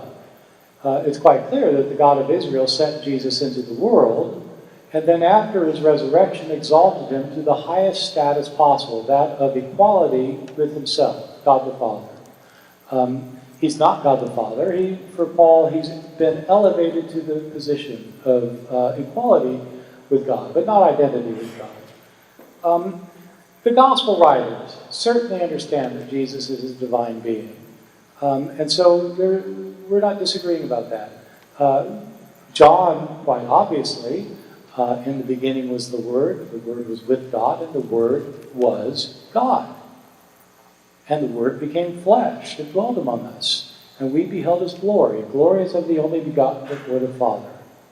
So the Word is the being that's equal with God that becomes a human being. That's Jesus. That's what John thinks. Matthew, Mark, and Luke don't have that exalted view of Jesus, but they still understand that Jesus is God. And in their Gospels, Jesus says things that can be implicitly taken to be understood that Jesus understands himself to be a divine being. Absolutely. Why is that? Because these Gospel writers are understanding Jesus in that way, and that's how they're portraying him. Please remember, though, what we're talking about in the debate. We're not talking about whether later Christians thought Jesus was God. We're asking whether Jesus called himself God. He does in the Gospel of John. No, he doesn't say, ego eimi ho theos, I am God. But he says, before Abraham was, I am, and I and the Father are one, and if you've seen me, you've seen the Father. He absolutely is claiming equality with God in the Gospel of John. We have not heard a good explanation for why he does not call himself these things. Why these sayings are not recorded by Matthew, Mark, Luke, M, Q, or L. Why did they think it wasn't important to tell us this, that Jesus was making these kinds of claims for himself, if he really said them? The alternative that I'm proposing is that Jesus did not say those things about himself. The early traditions had no record of him saying these things about himself. The sources for the Gospels had no record of him saying these things for himself. The earliest Gospels had no record of him saying these things for himself. The only time he says these things about himself are in a single Gospel written 65 years after the fact. How would this author know what Jesus said? Are you able to quote lines from Obama's last State of the Union address, word for word, correct? If you can't do that for something that happened 3 months ago, or however long ago it was, what makes you think you'd be able to do it in 60 years? And what if we didn't ask you? What if we asked somebody who knew someone whose cousin's mother was next door neighbors with a woman whose husband had a cousin who heard from you what Obama said, and he's going to get it correct? It seems unlikely. The Gospels are not recording the things Jesus really said. This is not a revolutionary claim. That's why historians have to approach the Gospels. And when historians approach the Gospels, they don't deny that they're documents of faith and that they're useful for your personal theological beliefs, for your devotions, for what you personally believe. But that does not make them historically accurate. If a historian wants to say they are historically accurate, then he has to prove it. That's the problem. And that's why the vast majority of historians who are not personally committed to Jesus, personally on theological ground, that who do not believe that the Bible is the inspired word of God, that's why they simply think that Jesus didn't call himself divine. But it's not only them. New Testament scholars throughout this country will tell you that the sayings of Jesus in the Gospel of John are not historically accurate. Thank you.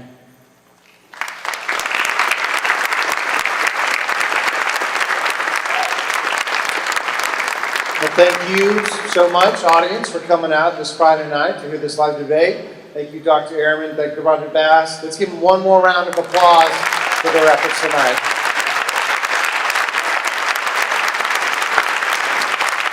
You are dismissed. Drive safely.